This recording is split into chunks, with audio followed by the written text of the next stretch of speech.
The Majority Report with Sam Seder. The destiny of America is always safer in the hands of the people than in the conference rooms of any elite. Sam Seder. They are unanimous in their hate for me, and I welcome their hatred. We must guard against the acquisition of unwarranted influence, whether sought or unsought, by the military-industrial complex. The Majority Report with Sam Seder.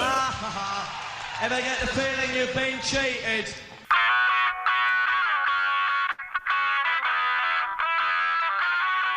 It is Tuesday, January 11th, 2022. My name is Sam Seder. This is the five-time award-winning Majority Report. We are broadcasting live steps from the industrially ravaged Gowanus Canal in the heartland of America, downtown Brooklyn, USA. On the program today,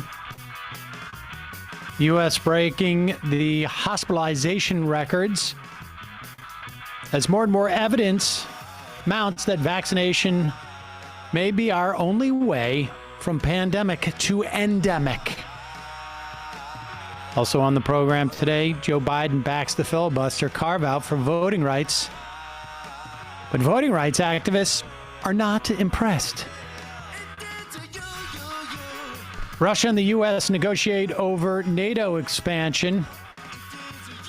Maine governor vetoes a bill to allow farm workers to unionize as Starbucks in Buffalo votes to join a union. Landlord of the Bronx building, where fire and smoke inhalation killed 17,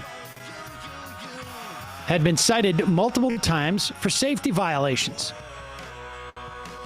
Meanwhile, Jim Jordan ignores a congressional subpoena as Mike Pence toes are starting to get a little chilly, as in cold feet. Yeah. U.S. pledges more aid to Afghanistan, but Afghani funds still frozen. Last year was the Earth's fifth hottest on record, as was 7 of the last 7. New York and California look to expand health care, and a federal lawsuit alleges that elite colleges are price fixing when it comes to financial aid. No. All this and more on today's program. Welcome, ladies and gentlemen. Thank you so much for joining us. Joining me, as always, is Emma Vigeland. Emma, let me first apologize for what's going on with my hair. Obviously, it's freezing cold here. I had to have I wore a hat, and it made all my hair essentially congregate on the top of my head. I heard you wore a hood. Well, hood and a hat. A hood sounds a little bit like sinister. I wore a hood. Yeah. And a hat. Well, I guess only with you, though. It's turned Sam's hair into the MC Escher. Yeah, it's a lot of, and then I was trying to fix it as I was looking into the Zoom, and the Zoom, it's worse than looking into a mirror how it's reversed. It's like quadruple reversed. Right.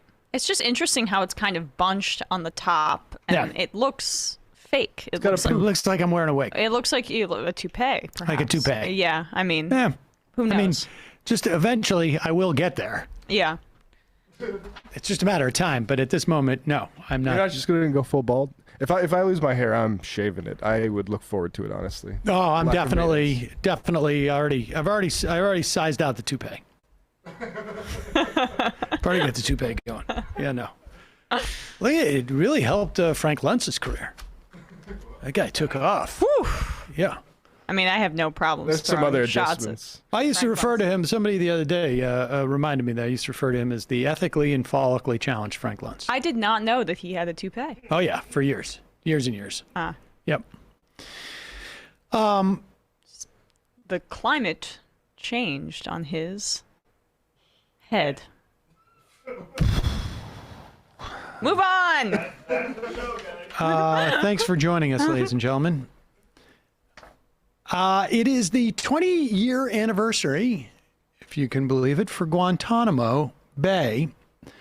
Guantanamo Bay, or I should say, the Guantanamo Bay prison. The first prisoner's arrival In Guantanamo Bay. Guantanamo Bay is a base on the island of Cuba that is that America has retained control over this military base.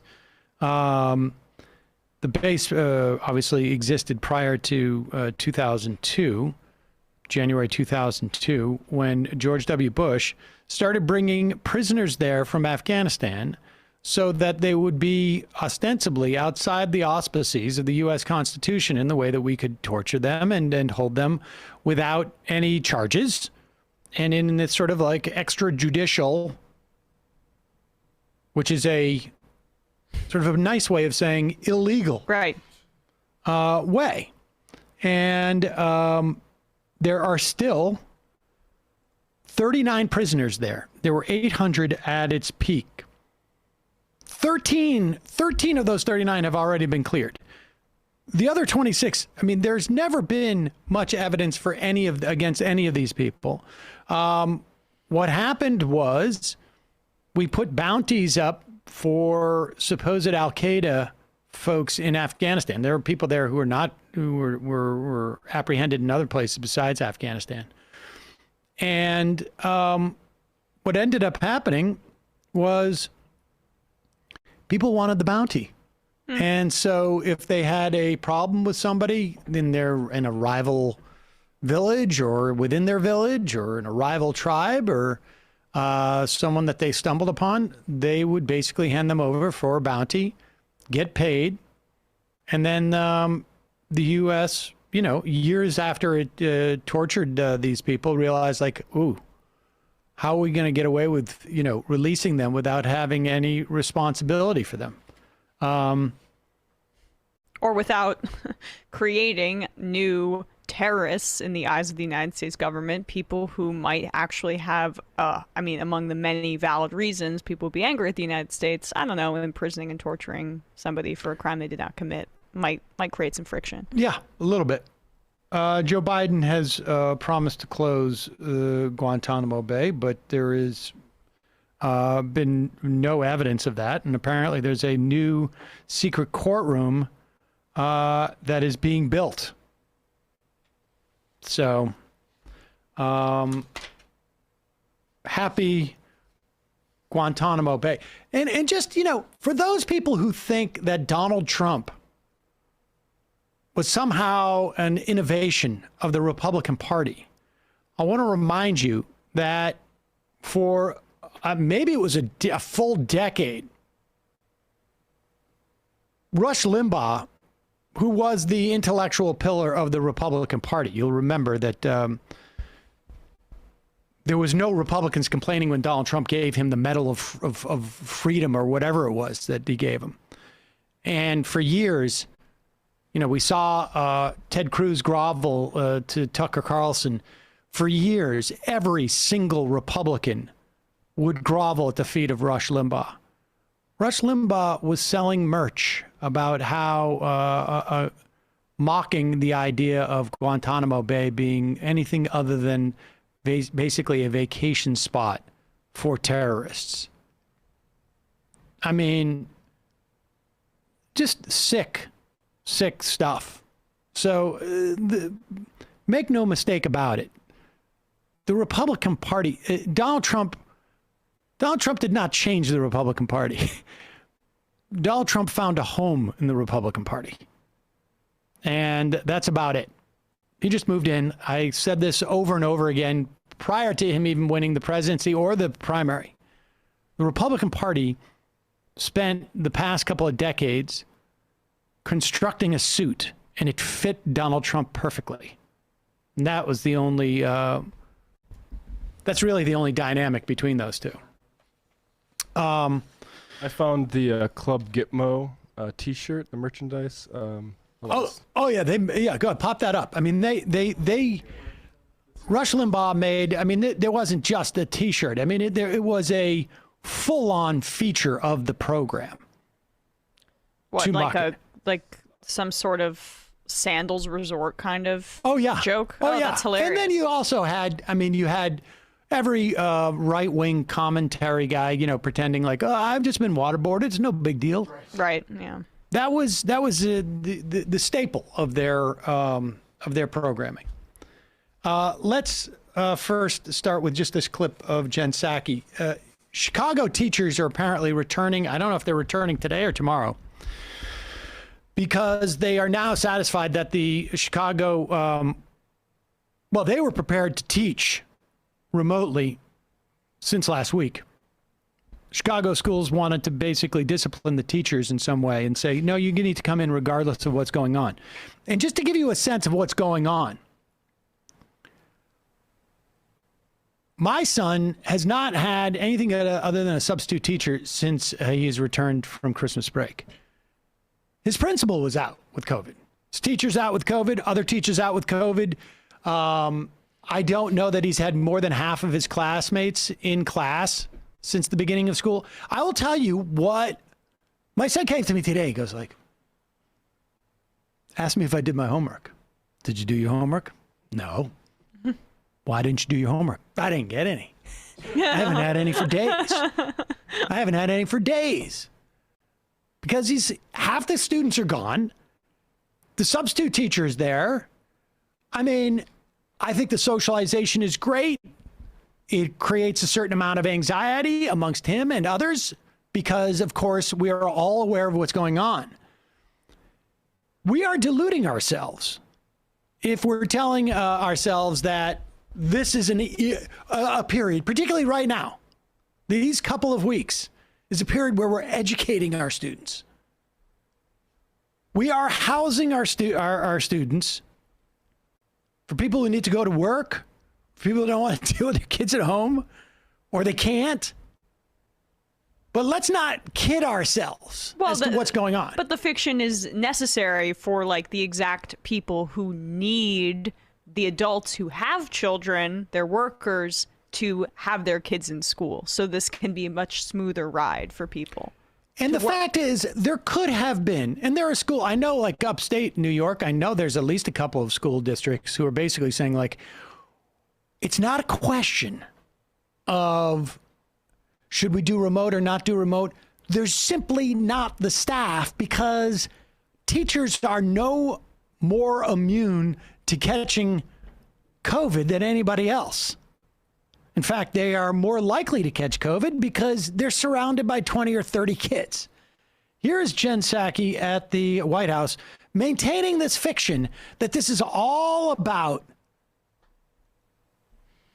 having schools function safely as opposed to having schools function. The president said yesterday he wants schools to be open. We know they can be open safely, and we're here to help make that happen. And he agrees with medical, scientific, and education experts that because of the historic work we've done, we are more than equipped to ensure schools are open. And we're going to keep our children and educators who selflessly serve their community safe, but ensure that children are not enduring the mental health impact of not being in school, that there are not gaps in learning. This includes schools everywhere, including in Chicago. First off, there are gaps in learning. That is going to happen. It's inevitable. The real question is can you actually operate a school if 20%, 30% of your workforce is out? I mean, this is the thing that's just ridiculous. We're all just pretending that this is just, there's no difference between these 2 weeks and 2 weeks from September or any random 2 weeks from October. It's just not the case. It's just simply not the case. And it's just another example of the way the Biden administration has approached this Omicron wave in a fairly indistinguishable way from how the Trump administration initially responded, where they were lockdowns, the mental health toll that it's going to take on human beings and on kids and people here. That's why we can't lock down. That might be worse than the flu-like disease that you're going to get. Basically, the Biden administration's plan was vaccines, and then let's pretend like nothing's happening here. I mean, you're going to get the only difference. The only difference is that we know the rate of hospitalization and the rates of death are lower than they were at this time in 2020. Yeah. Or I should say, March 2020. But the fact of the matter, people are still getting sick. And you don't want sick people going into school and infecting other people, because you want to minimize the spread to the extent that you can. And everyone believes, not everyone, but I think the vast majority of people believe that this Omicron wave is going to be shorter than the others because it's burning so quickly through people. You come up with a sort of a plan B. And, it's not just the Biden administration. I mean, Eric Adams, the whole, it's just sort of like there's just mass delusion. And then all these people are sitting there, the commentariat are sitting there basically pretending as if, well, it's no big deal. Yet they're all in their own separate home studios. Thank you, David Axelrod. I don't remember seeing articles saying thousands of commentators have died from COVID over the course of this pandemic. Well, of course not, because they're going to be. But the point is, I made that comment with Axelrod on Twitter, and people are like, well, you don't see the difference between teaching our kids and political commentators. Well, I do.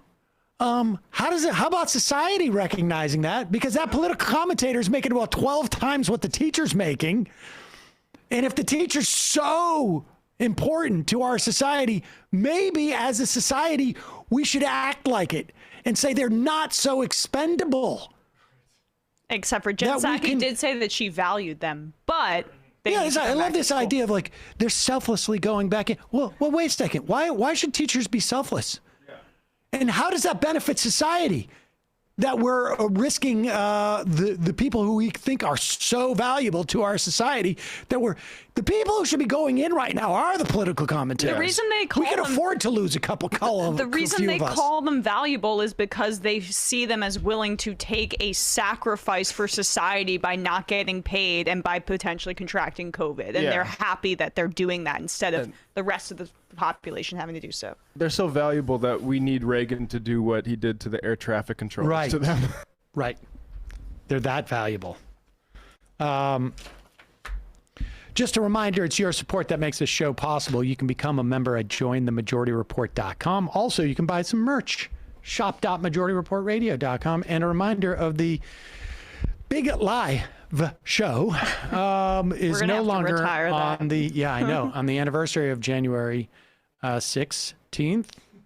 Well, that's not. It's going to be May 15th. I don't know. People find out Majority Live. Joe Biden has come out. This is extraordinary.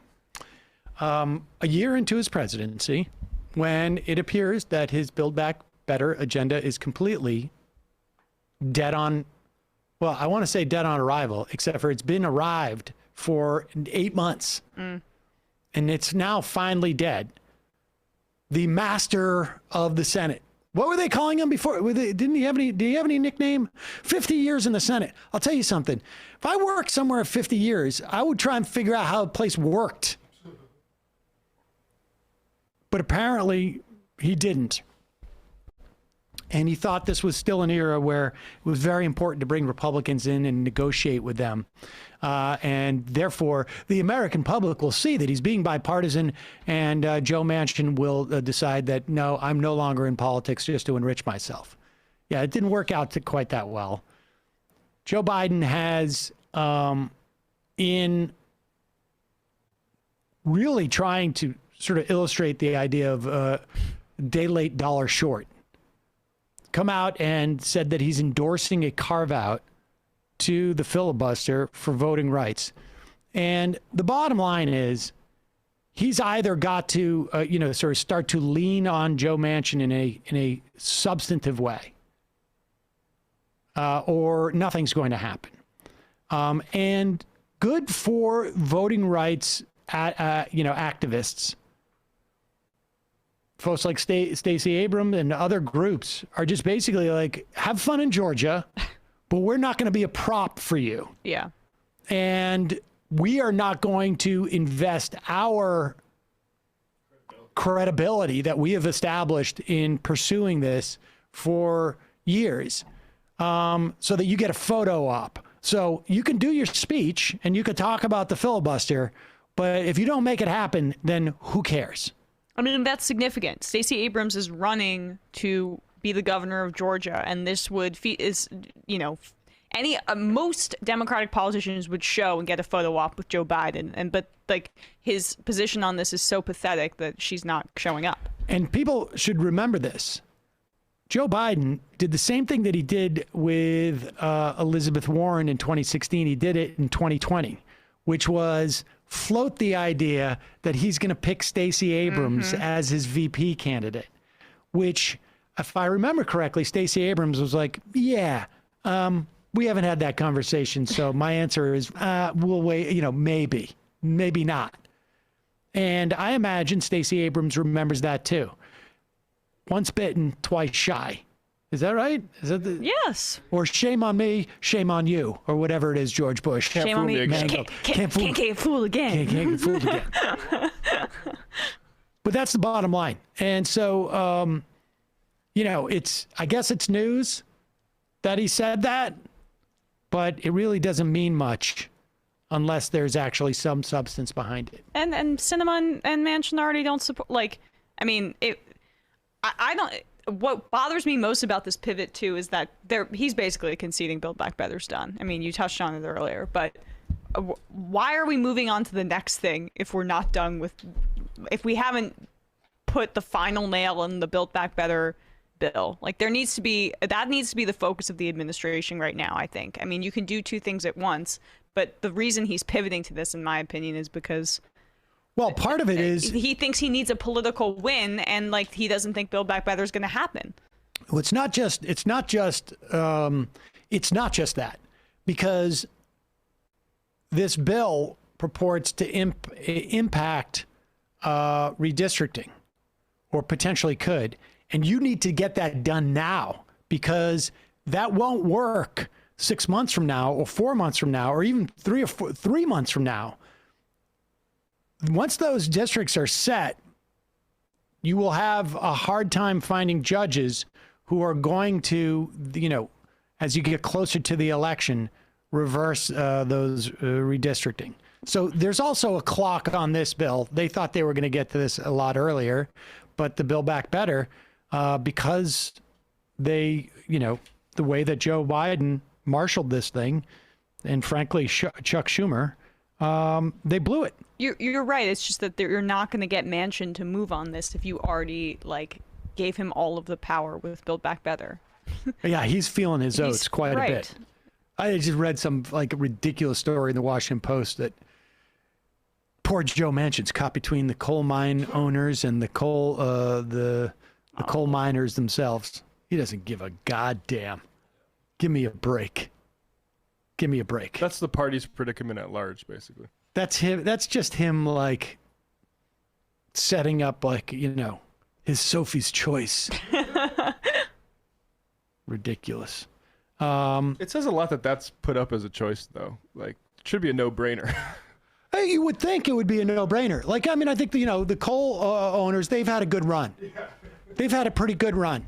It's been 7 out of 7 years now have been the hottest on record in the world. Coal, the coal people may be just how about let's just give them a soft landing. We've talked about this fire in the Bronx. 17 people died. Could be more by the time we are done.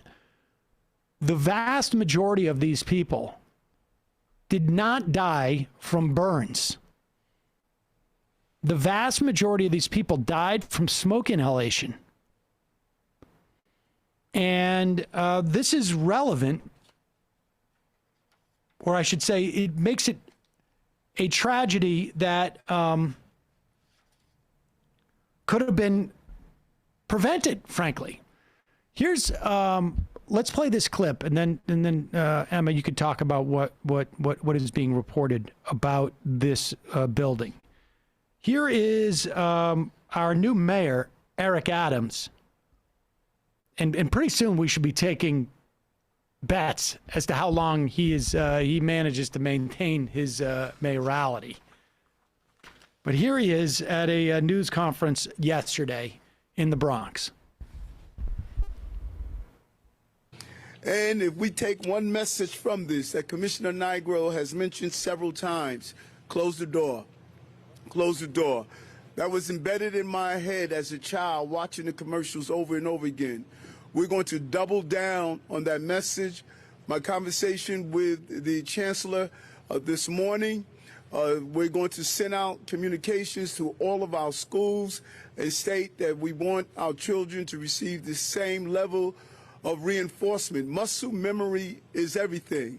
And if we can drill that in, we can save lives by closing the doors, not only in the city, but across the entire globe. This painful moment can turn into a purposeful moment as we send the right message of something simple as closing the door. Now, this is so incredibly offensive. Mm-hmm. What he's talking about is, in New York City, there is a requirement that doors to apartments and doors that lead to hallways and stairways automatically close for this very reason, that when people are running from a fire, they don't have the muscle memory always to close the door. Muscle memory is everything. Regulations and enforcement, that's kind of to the side. Why in the world would Eric Adams not be there saying, this is why we have regulations in this city, and we are going to double efforts, triple efforts. In fact, forget about teaching all these kids muscle memory about closing the door after they're running from a fire. We have an apparatus in this city to enforce regulations that are there for safety. Emma, well, let's hear more about this landlord and exactly what they found here. Well, so this by the way, you know, it's just a quick aside. It reminds me of when you're in school and they were teaching you about bomb threats and you were supposed to hide under your desk. Like that muscle memory would have saved all of us if a bomb actually was dropped on the school. So the landlord was named Rick Groper. He was on the New York City mayor's transition team for housing. So he's closely associated with Eric Adams here, and he's on the way. So let's just be clear. He was on the transition team. I said that right? Yes. Okay. I want people to understand. You don't get on the transition team just because you're an expert at being a landlord. No, you are a wealthy landlord who wants to remain close to the mayor for reasons like this, where he can deflect blame onto the victims of this fire as opposed to onto you. So they're also, if you can go back, Bradley, to earlier on in this thread by Ania Kazdalo. I've totally butchered that, but there's a complaint history for this building, and this is just part of it. Shows that there have been multiple complaints that there is no heat in the building. Multiple from like December 2021. Which is why that this person was likely using a space heater. But say the heat was working fine and the person just likes a little toasty and they want to use a space heater. There also were other violations at this apartment complex, including with those very doors that Eric Adams was talking about there. So the building had multiple violations. The New York Post was reporting on this, and then Daily Beast backed them up, that inspectors had flagged that apartment block 6 times in 7 years for faulty self-closing doors. And it's also being reported that the sprinkler systems were faulty. This was a low-income area, and this landlord was cutting costs. And when you develop good relationships with powerful people like Eric Adams, things are let slide. Bradley, we were talking about this briefly before the show. I mean, this is commonplace. They are not held to account when they are close to power, and especially the apartment buildings are in areas like the Bronx. It's not going to, the powers that be aren't going to pay attention. You just saw that work right there. The mayor just said, well, you should have had the muscle memory to learn how to close the door. Then maybe 17 people, including 8 children, would not be dead right now. The fire department is also investigating reports, according to the Daily News, of a malfunctioning fire alarm system. Some stories that the alarm system went off regularly. In other words, when the systems go off regularly, what happens? When it goes off, people are less likely to respond to it. You learn to disregard it like the boy who cried wolf sort of situation. Yeah, there's got to be consequences for stuff like this, and I don't know what point it goes from like manslaughter to like social murder. But when you have multiple violations for this sort of stuff, and you're just letting it slide, and instead donating to political candidates, that's a huge problem. Right. The message should not be that kids don't have the muscle memory to learn to shut the door after they run from a burning apartment. The lesson should be that we're going to redouble our efforts to punish people who look at these as these violations as just the cost of doing business. The whole point of having regulations like this are for safety. This is not, the landmark preservation department, doesn't want air conditioners on the left side of the building because it doesn't look good. This is about preventing this exact type of tragedy. Children die, adults die because of smoke inhalation. And we talk about the muscle memory of like what the tenants were likely trained to do. As Matt said, they were trained to, and you pointed out, they were trained not to pay attention to the fire alarm because the building, that's the muscle memory that they had. It's absurd that like there needs to be an investigation into manslaughter for like this entire group that owns this building, including Rick Gropper. Yeah, it's sort of shocking to me that we don't have that we're not going to see something like that. And if this is going to be a completely insane tenure as mayor for Eric Adams, and this is just the beginning, as you mentioned. He's got a lot of skeletons in his closet, and he's actually bat crap crazy. So watch out. Meanwhile, let's talk a little bit about what could be some decent news. We'll keep you updated on that as that goes. As we watch that just get buried, I imagine, under a sea of people getting paid off.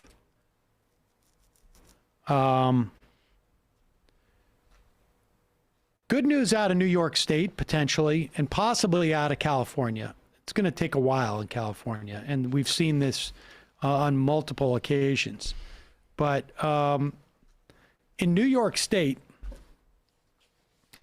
there has been a dynamic that has existed. Now, right now during COVID, it's a little bit different because in one of the COVID relief bills, there was essentially a safe harbor for people who are eligible for both Medicare and Medicaid. But as you may or may not know, and we talked about this in the context of COVID, early in COVID, Cuomo administration cut Medicaid funding. And they do this because they don't want to have to raise taxes on wealthy people in this state. That's just the bottom line. There is a situation where if you are on Medicaid and you become eligible for Medicare over age 65, you are no longer often eligible for Medicaid. And that means that you lose some of the benefits that Medicaid gives, like dental, like stuff for eyes, vision care. And you are also subject to asset and income restrictions that may inhibit your ability to get Medicaid for, let's say, going into a nursing home. 2/3 of our elderly are in nursing homes paid for by Medicaid. People don't quite realize that, which is why we have, it's such an incredibly messed up system. So this is a problem for seniors and for disabled people. Hearing, vision, and dental care in particular. And long-term care, as in nursing homes. Kathy Hochul, the governor of New York, who came in after the disgraced former governor had to resign, Andrew Cuomo, is proposing, and she's the first governor, I think, in ages in New York that has even hinted at something like this. She would raise the maximum income that Medicaid beneficiaries are permitted to earn, and the same for savings. So in other words, you can only have a certain amount of assets in New York. I think right now it's like $15,000. If you have more than $15,000 worth of assets, you cannot be eligible for Medicaid. You can imagine how this starts to become a real dilemma for people who are right on the cusp there. There are these two proposals would allow as many as 200,000 additional low-income New Yorkers to access Medicaid coverage. And again, that would provide vision, dental, hearing, and long-term care to folks like that. And we should also say that this is a strong departure from Andrew Cuomo, who was attempting to cut Medicaid. Oh, he cut Medicaid during COVID. Yes. And now, right now, if you are on both on on Medicare and Medicaid in New York State, you are in basically like a moratorium, as it were. But this would go, and the ACA expanded Medicaid eligibility. This would even take that even further.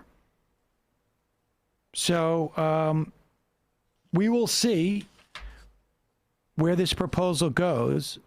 Sometimes these things have a tendency, particularly in New York, probably everywhere, of sort of disappearing and melting away. But I've seen a bunch of different numbers that are being thrown around in terms of who it could provide health care to. It would reduce the number of uninsured New Yorkers by at least 14,000, and it would make health care more affordable for at least 92,000. So in terms of a change, it would be the biggest deal for folks, sort of struggling with this since the Affordable Care Act expansion. Good news, at least it's a step in the right direction in terms of this concept that everyone should have health care. Yeah. We still have a Rube Goldberg system for all of this, as far as I'm concerned. But in terms of just sort of like providing some measure of material benefit, it's going to help anywhere from 20 to 90,000 New Yorkers. In California, there are two things going on. Gavin Newsom is proposing in his latest budget proposal to provide health care coverage to all immigrants in California.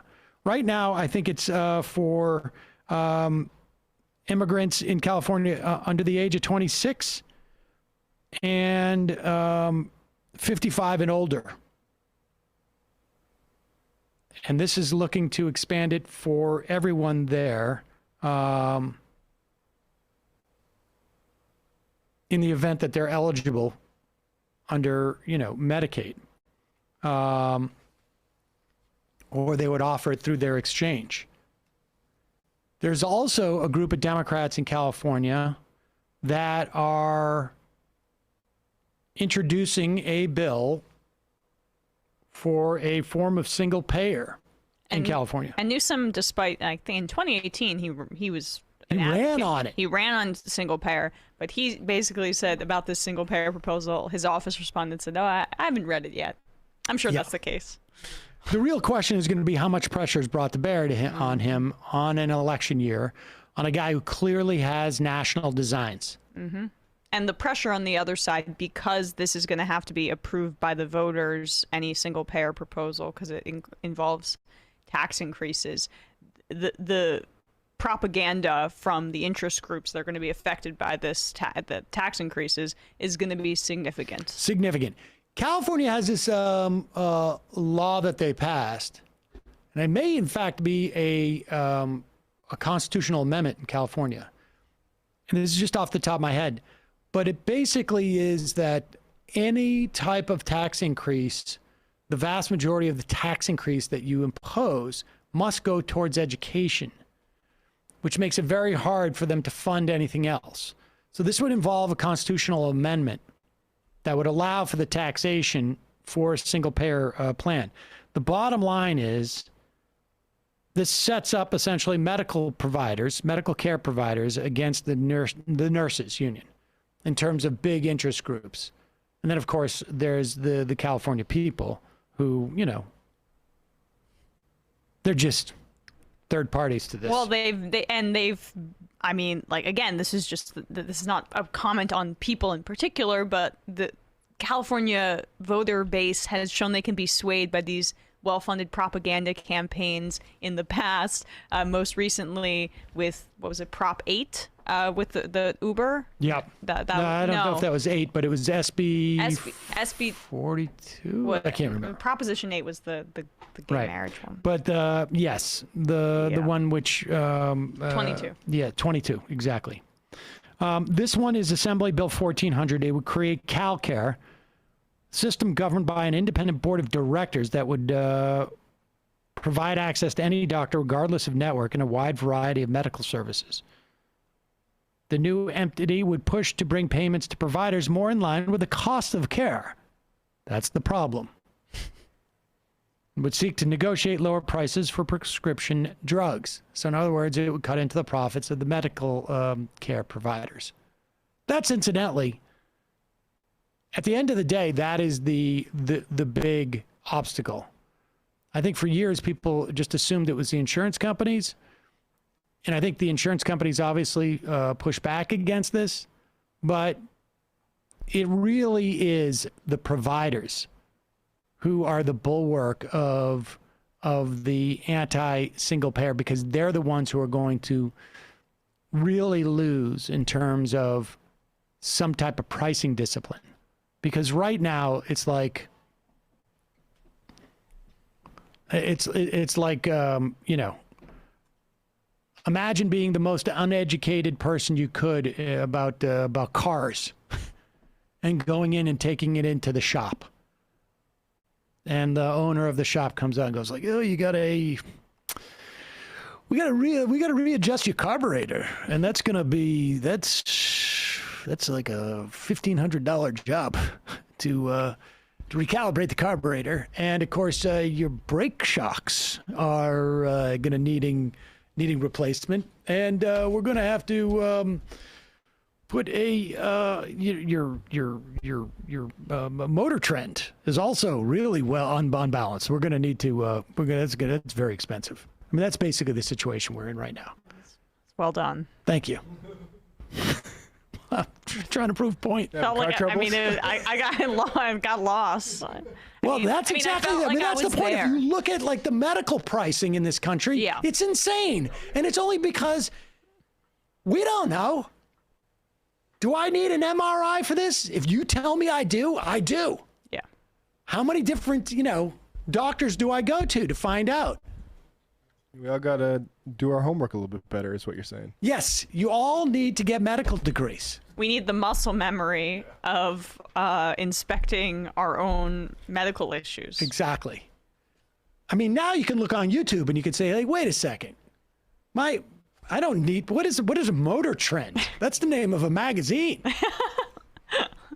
But you can't do that when it comes to medical stuff. It's not like a stereo. It's not like going into Twitter, etc. All right, let's play one. Should we play the Sarah Palin clip? Okay. Let's just play the Sarah Palin clip and then we'll go into the fun half. Oh, this is pretty fun. She wants to hold AOC accountable. Yeah. Let me just remind you, it was St. John McCain who introduced this country essentially to Sarah Palin, elevated her. If you had any notion as to whether she would have become a Republican star on her own without being elevated by John McCain. All you need to do is look at her life since the time that she was the vice president nominee. I mean, she couldn't remain in office as a rising star, as someone who had been plucked out of obscurity to become one of the closest people you could like just theoretically be to the presidency, right? The vice president of a guy who, well, I mean, he would have made it through his first 2 terms, assuming that the stress wouldn't have gotten to him. Maybe, but then does she win in 2016? Talking about muscle memory, he created the muscle memory for Trump by picking Sarah Palin. Without a doubt. She was the, beta Trump, right? Exactly. And, but here she is, still with us today, even years after her, one of her reality shows or multiple reality shows got canceled. Here she is on Fox News, Sarah Palin. It amazes me, though, her and other liberals, socialists even, their ability to deflect from what the issues truly are. And here, her obsession with at least suggestions of always gender and sex even. It, I truly believe that there are enough Americans who get it and understand what her tactic is, and that is to deflect from what the real issues are. But take this issue, though, with her suggestion of dating and attraction to someone and blaming her failures on that, that obsession with sex. Look how the liberals, Rachel, want to pound that into the public's head, that advertising who is attracted to who, what people do in the privacy of their own bedrooms, all those things that have to do with privacy and sex. The liberals, not the conservatives, are the one who pound after that. And obviously, it's a tactic so that she doesn't have to be held accountable. It sounds like she hasn't been held accountable for much, maybe in her entire life, so she does not have that foundation of accountability and, that public service heart that is so necessary in order to serve well and be accountable. Yeah, I think you're right. It isn't. Stuck the landing there. Oh my God. Honestly. Sarah Palin's like, she needs to be taught a lesson. She's been bad. Honestly, I'd like to teach her a lesson and pound. Pound those lessons into her. That's the thing with the liberals, is that they just completely avoid the issues. Instead of talk about all this like pounding and sex stuff, and she never had any. She doesn't understand what it takes to do public service. Incidentally, I quit a year or 2 into my being governor because I realized like I wasn't going to be vice president and I didn't want to do all the work, and so I just thought like I should be a reality TV star.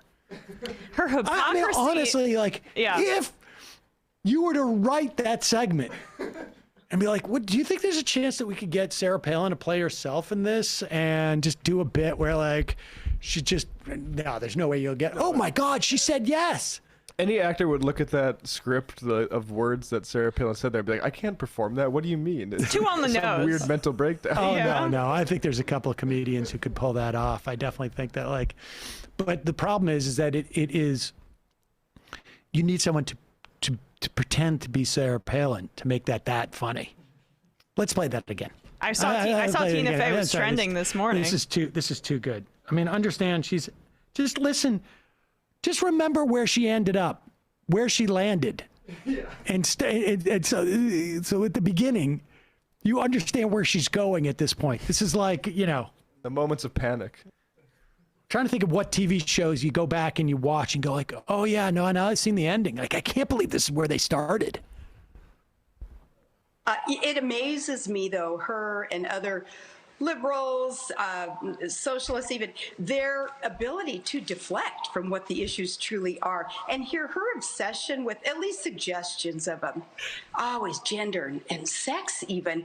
It, I truly believe that there are enough Americans who get it and understand what her tactic is, and that is to deflect from what the real issues are. But okay. Take this issue though with her suggestion of dating and attraction to someone, and blaming her failures on that. That obsession with sex. Look how the liberals, Rachel, want to pound that into the public's head, that advertising who is attracted to who, what people do in their own, the privacy of their own bedrooms, all those things that have to do with privacy and sex. The liberals, not the conservatives, are the one who pound after that. And obviously, it's a tactic so that she doesn't have to be held accountable. It sounds like she hasn't been held accountable for much, maybe in her entire life, so she doesn't have that foundation of accountability and, that public servant's heart that is so necessary in order to serve well and be accountable. Yeah, I think you're right. Nailed it. Yeah. I like how they also, I wonder if like the host is going like, listen, just do me a favor. Give me about 10, 15 seconds before you cut back to me when she's done talking, because I honestly, guys, please don't mess with me today. Okay. Just give me a couple of seconds to gain some composure after she's done talking. I think you're right, Sarah. Yes, exactly, Sarah. Exactly what I was going to say. 4, 3, 2, 1. We're back on you, just so you know the camera's on you. Okay, well, Sarah Palin, thank you so much for joining us. Thank you for taking us to Pound Town. Do you think that they honestly, having just some experience with cable television, I got to put, even for someone working at Fox, the likelihood that they go to commercial break and everybody just goes, can you fucking believe that? Wow. Yeah. Well, why are we still going to her? Well, that's why we're going to her right there. Are you kidding? What's interesting to me, too, about it is that Sarah Palin was also, like, AOC was critiquing, and she repeated what I think I've said on the show multiple times about, like, the right wings just incredibly obvious like sexual frustration with Ocasio-Cortez, and they don't necessarily know what to do with it, and so they lash out against her in these they lashed out at her boyfriend's sandals. Yeah, I mean, they're like, oh, he's, they're critiquing his appearance because they're obsessed with her like physical appearance, and like they don't understand. But she also makes them super angry with what she says, so they don't really know how to feel about it. But Sarah Palin was the flip side of that stuff. She right? Like she actually capitalized on the weird right-wing repressed sexuality when she was a public figure. And so like the irony of her saying something like this is ridiculous, because she tried to harness the obsessive, like conservative, repressed Christian sexual nature. There is no doubt. I mean, I cannot remember the specific people, but if you go back and look at Twitter in 2008, it was new, but the comments you were getting from right-wing commentators and writers about Sarah Palin, they were just so over the moon. Yes. That they thought that she was so hot, and that the left couldn't handle it. I mean, it was amazing.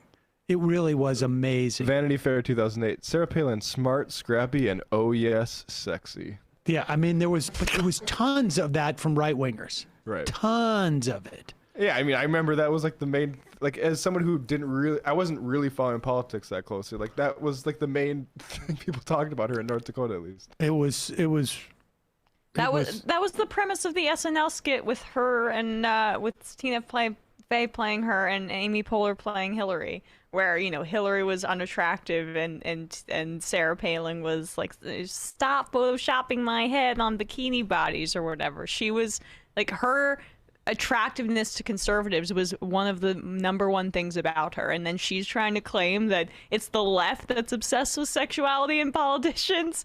Oh my God. Folks, we're going to head into the fun half of the program. You can call us at 646-257-3920.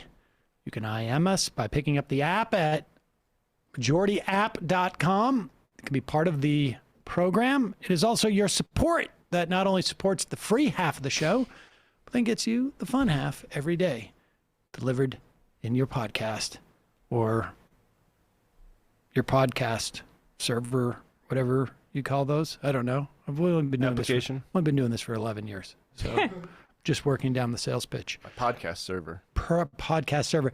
You want to come to our live show in May in Boston at the Wilbur Theater?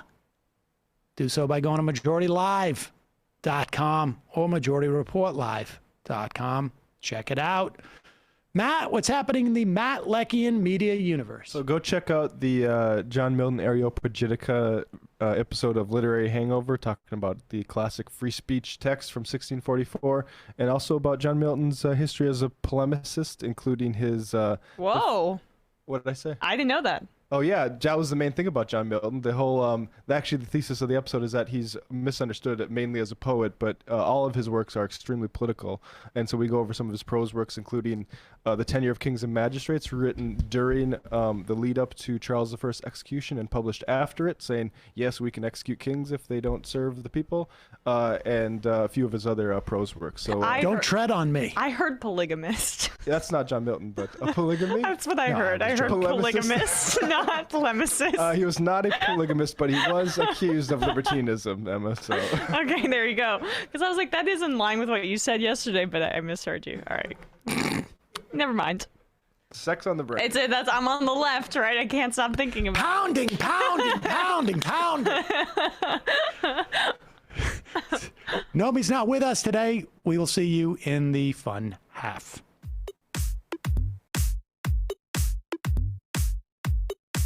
Left is best. Jamie and I may have a disagreement. Yeah, you can't just say whatever you want about people just because you're rich. I have an absolute right to mock them on YouTube. He's up there buggy whipping like he's the boss. I am not your employer. You know, I'm tired of the negativity. I'm sorry, I didn't mean to upset you. You're nervous? You're a little bit upset? You're riled up? Yeah, maybe you should rethink your defense of that, you fucking idiots. We're just going to get rid of you. All right. But dude. You want to smoke this joint? Yes. Do you feel like you are a dinosaur? Some good shit. Exactly. I'm happy now. It's a win-win. It's a win-win-win. Oh, hell yeah. Now listen to me. 2, 3, 4, 5 times. 847-906-501-457. 2, 38, 56, 27. 1/2. 5 8s. 3.9 billion. Wow. He's the ultimate math nerd. Don't you see? Why don't you get a real job instead of spewing vitriol and hatred, you left-wing Limbaugh? Everybody's taking their dumb juice today. Come on, Sammy. Dance. Ooh.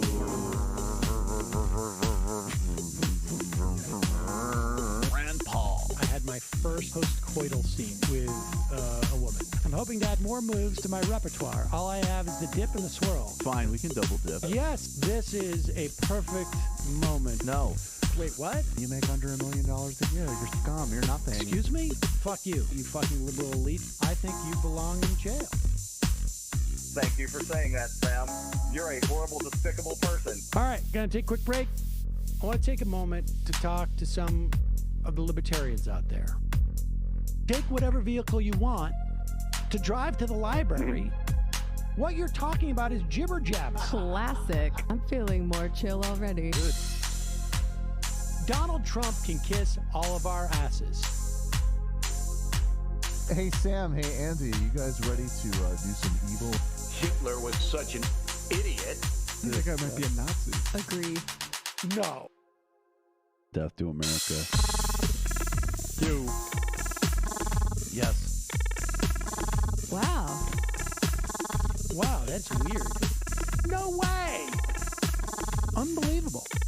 This guy's got a really good hook. Throw our hands up. Ooh. Wow. But Sam, I gotta get off. No worries. Let's. I want to just flesh this out a little bit. I mean, look, it's a free speech issue. If you don't like me... Hey, shut up! Thank you for calling into the Majority Report. Sam will be with you shortly.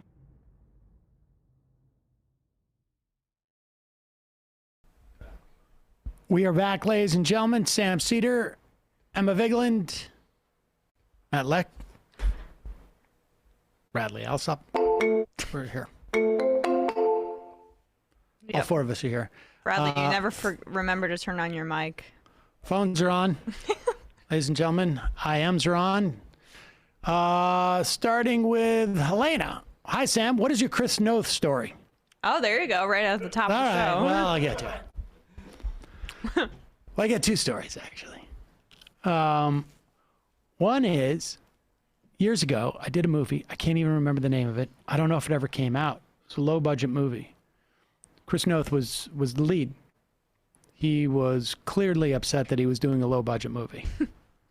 And I had one scene with him. I played like an entertainment reporter, I think. And it was in Prospect Park. Somewhere, I probably go through there all the time now. And we were set up as if there was like a scene of a movie that he was doing there. And we were both on like director's chairs, and I was interviewing him. And the director had said, like, feel free to improv. And so I'm asking him questions. I wasn't really going hard at him. I was just asking, sort of ridiculous questions. Like, how does it feel to be, Me too'd. No. I did that.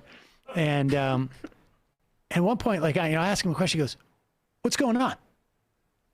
And everybody's looking around. He's like, this isn't in the script. And the question was like pretty easy. It was like, how does it feel to be a star? Or, some dumb, I don't know what it was. and like literally anybody who had ever had a conversation with anybody could have answered the question. And he got really upset. He's like, I don't want this with the improving and this and that. And so the director was like, just stick with the script. And so I stick with the script. And at one point he goes like, and then we have to stop because there's an airplane going over. Because if you've hung out in Prospect Park, sometimes like they reroute stuff to LaGuardia over Prospect Park. And he stops and he goes, can't you do something about this? And people are like, what do you mean? He's like, can you please just call them and see if you can reroute this? And they're like, actually? And everybody's just like, has that reaction like, wait, do you think that we can call LaGuardia Airport and get them to reroute the airplanes? And between JFK and LaGuardia, yeah, we'll just call them both. Yeah, we'll just yeah. I mean, like, there's no productions that do that. Period. Never mind, this one was like, it was a low budget, and he was just being such a dick. And then I had told Benjamin about this. Oh, yeah. John Benjamin, and so. John and I at the time were both represented by UTA. And every May, it used to be back then, I don't know if they still do this, the big agencies would have parties. All the agents would come in from LA and they'd come to New York, and they would come in for the upfronts where the networks would talk about their new lineup. And so, at that time, I would go to it was really the only time I went to parties. It was like during that, there was a couple agencies we would go to. Benjamin and I are at this UTA party, and it was like I don't know where it was, like, I don't know, the 21 Club or something like that. I don't know. And we're in there, and, we always felt a little bit out of place. We would always find the other comedians, and we didn't particularly like the actors.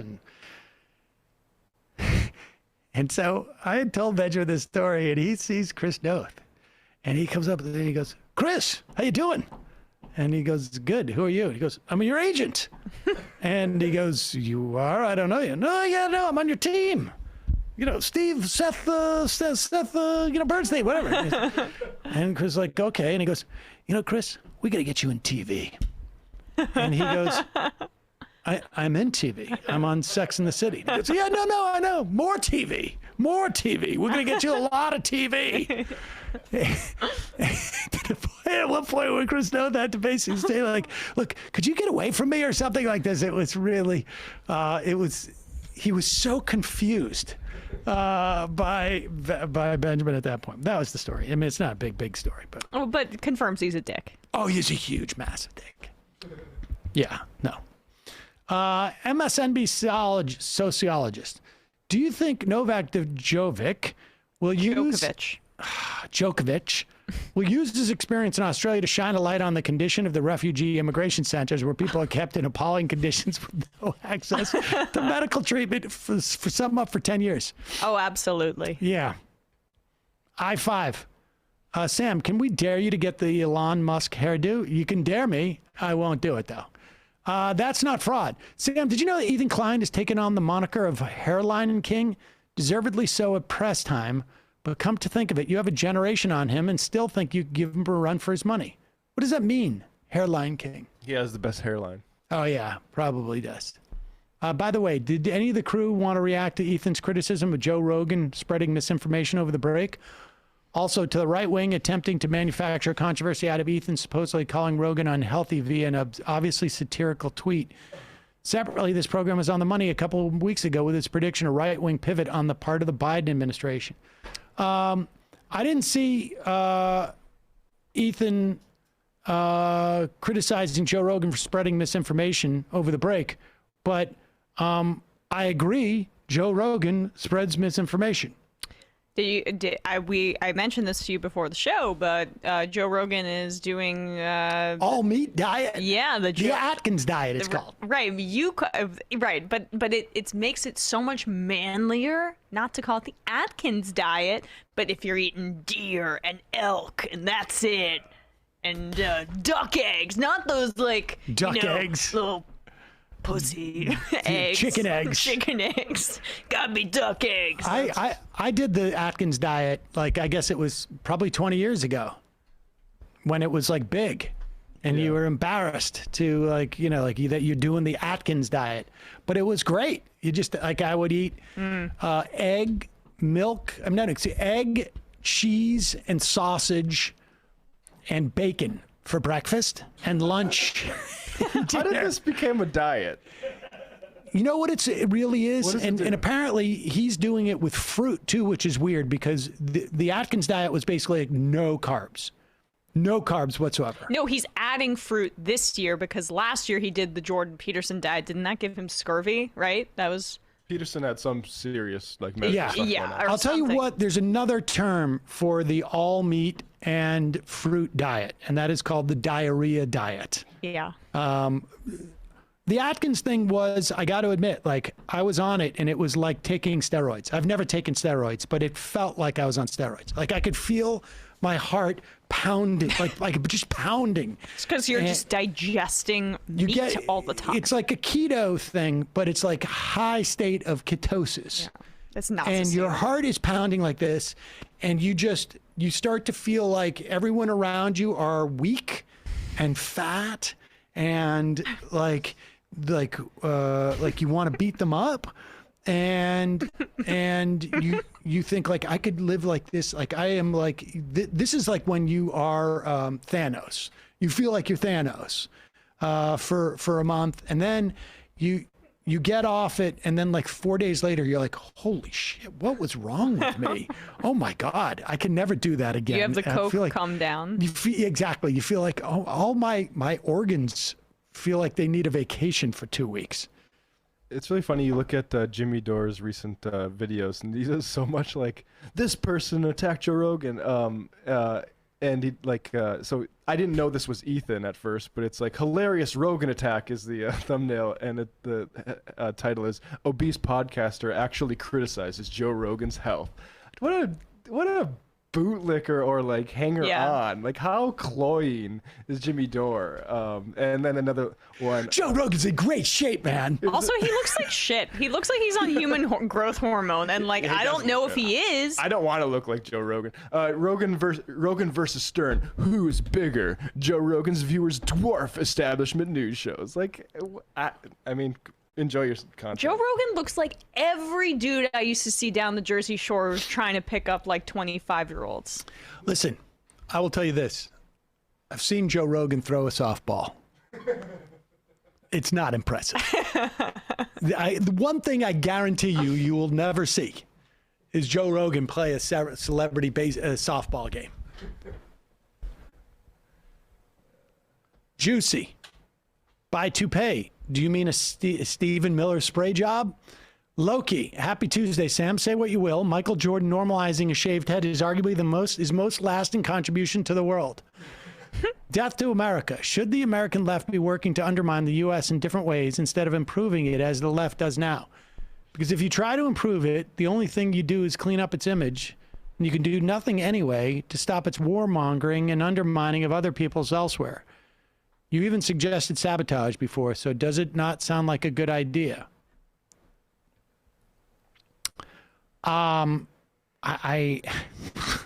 Like attacking I'm not power exactly stations in the name of leftism or something. Yeah, I'm not sure I even follow like what there is. I mean, I don't know that the left is working on like improving America in the sense that like there's some entity, America, that is not just made up of people and people are subjected to it. I mean, I think the best way to undermine, I think that's being a little bit essentialist. Like, I think there can be an America that is not as imperialist as it is, and is not. If you gave people a really generous safety net, you're going to run into certain like recruiting issues with the military, for instance. They are very aware of that stuff. So like, of course, like you're wrong, I guess. But that's exactly what our military. I can't see the IM and I didn't follow it fully, but like that's exactly what our military has replaced, is in the absence of any like real change to our social safety net over the past decades. It's become like a de facto social safety net, a way for people to get security from the state. I remember. Very early on in this iteration of the show, maybe it was 2010, 2011, we were in the Dollar Pizza District down in I think it was like 8th and 38th Street or something. I was about to guess 34th Street and 8th. And that's Penn Station. But I remember hearing a conversation. I was in line for $1 pizza and hearing a conversation like what's Billy doing? Well, he signed back up because he couldn't find a job and he's just making too much money in the service or something like that. I mean, it was basically, that was it. Yeah. Well, there's the ability to go to college, healthcare, you get housing in some instances. RP, gotta say, I'm glad my oldest is only in 2nd grade during this time. Can't imagine having a child in high school and how lax the work tends to be right now. Yeah. Pink Lady, don't forget Afghanis are the currency. Right, sorry. Truck nuts. Great news. My jury duty next week is canceled because of the skyrocketing COVID numbers in my state of Michigan. My employer, government, is also threatening to send us back to work in person if we don't get the backlog of cases down. Very frustrating, as many people are applying for benefits still because of the pandemic. People are quitting and we are understaffed. The abuse of workers right now is just insane. It's insane. Sam's tight pants. USPS update. Hello, MR crew. I get the daily email notification from the U.S. Postal Service about what I'll be receiving in the mail that day. Really great service. Today, the message included a plug for the new USPS podcast called Mailin' It. I was happy until I noticed the first guest is Louis DeJoy and how his career will help launch the USPS into the future. I'd rather launch my phone into the sun than listen to that. Hope springs eternal. Left is best. Crab saltine crackers. Please talk about Indiana Bill 167. It is completely deranged and contains things such as jailing school librarians for stalking banned books, allows parents to opt out their child of any part of the curriculum they want, requiring teachers to develop an individual plan for that student that the parent approves of, requires that parents have a voting majority over determining school curriculum, and bans teachers from interacting with students on social emotional issues without prior parental consent. Also allows anyone to file a complaint against an educator. They don't even need to be a parent of a child in that teacher's class. It's unbelievable. Wow. The main response I'm seeing from educators is, this passes, I'm quitting, which of course is the Republicans' goal. Will you get some, Bradley, pull something on Indiana's 167? So they're just copying that bounty system? It feels like it a little bit. From the Texas abortion law. Great. Lee NYC cannot call for schools going remote without also calling for parents paying people to stay home. I agree. I mean, we should be passing another COVID relief bill.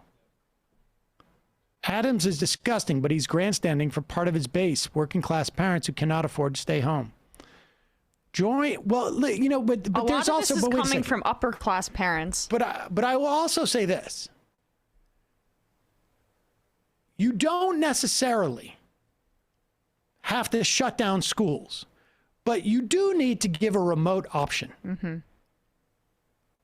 Right? I understand. I mean, I'm sending my kids to school right now, and I could keep them home easily. As far as their education's concerned, the teachers would be like, fine. Like I say, half the kids in my kids' classes are not there. But you should give them a remote option. That's what the Chicago teachers finally got from Lightfoot. That's what they wanted. Yeah. And there should be a remote option. There are people who are willing to go into schools. There are people who feel safe going to schools right now. I don't think that's crazy that people think that it's safe going into schools. I mean, like I say, I'm sending my kids to school. I could not send them to school. But I think they're both, my daughter's boosted. My son is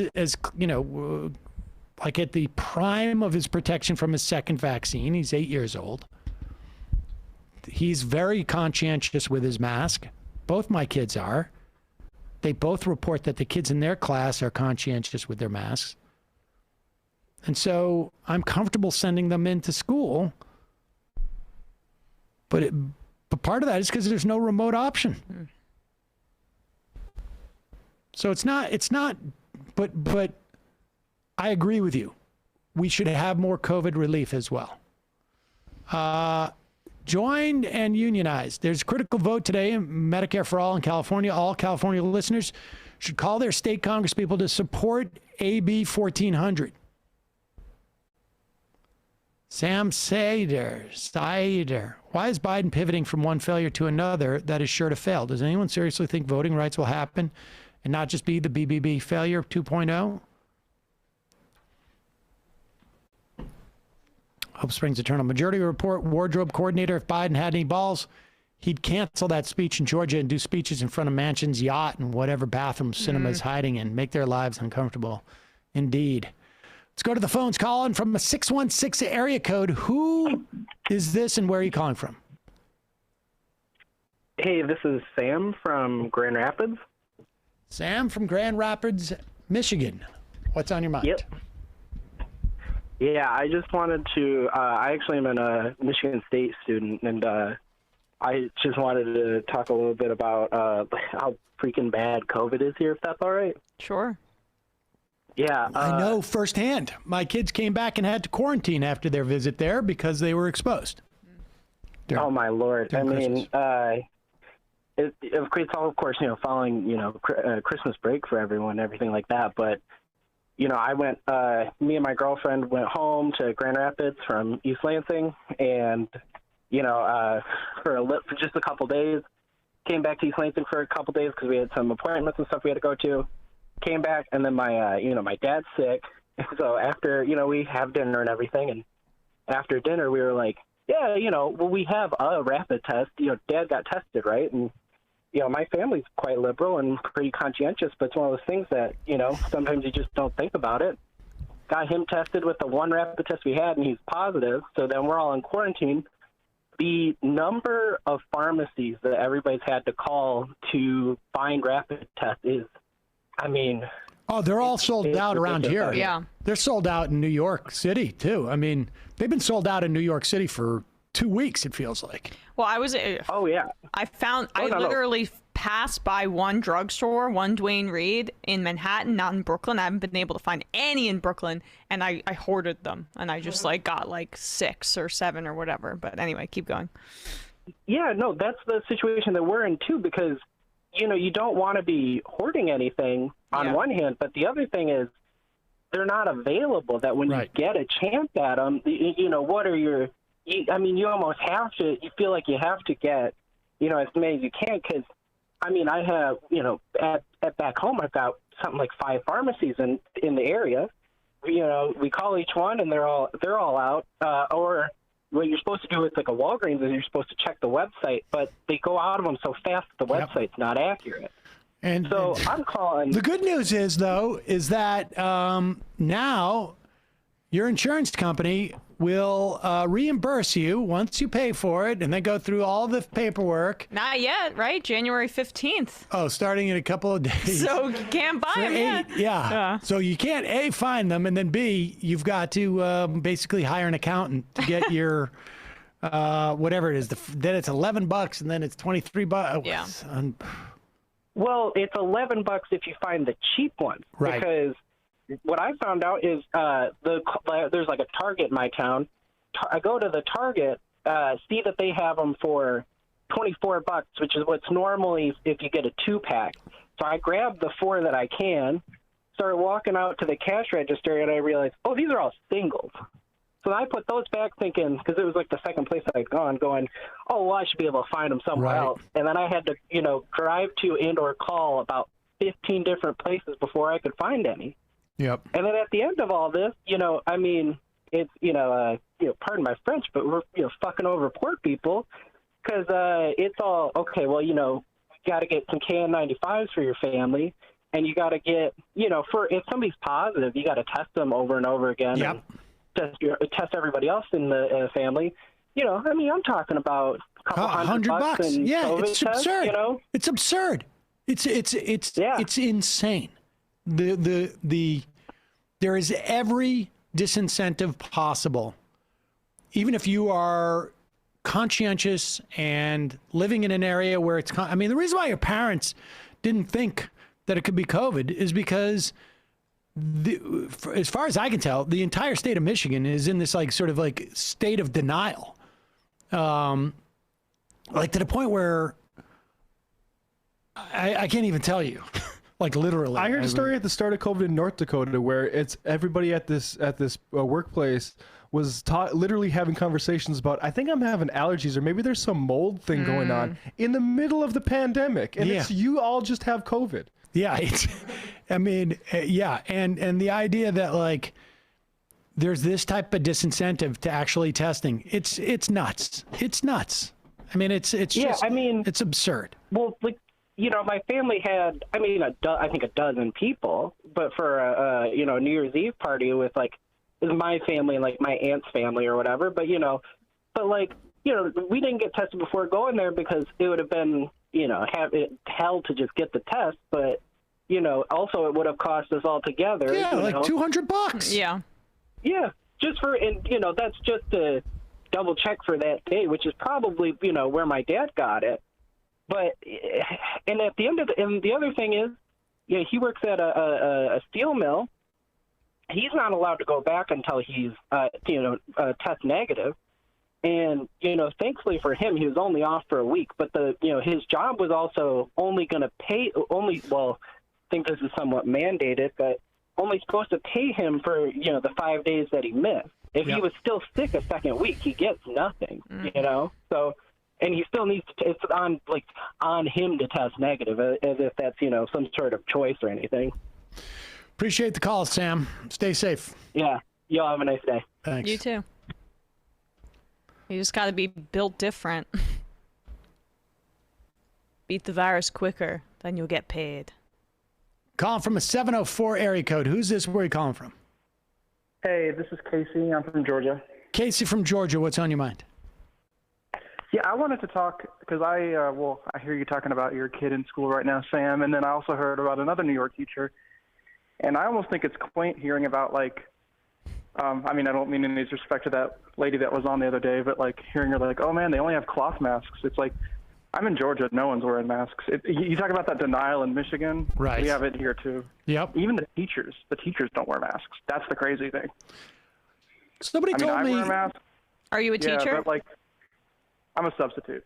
Yeah. Somebody told me, I can't remember who I was having this conversation with, but I'm thinking about where I'm gonna. I want to take the kids on vacation in February during their vacation break. We haven't been on vacation in a couple of years, and I want to take them somewhere sunny. And I was thinking maybe Disney, And then I was like, I don't think I want to go to Disney in Florida. And somebody had told me that they had gone down to Disney and they had brought in their older mother, and the people who went were a little bit COVID denial-y, but the mother was older and was, wearing a mask because she wanted to be careful. And the looks she was getting, she felt so intimidated that she ended up taking her mask off.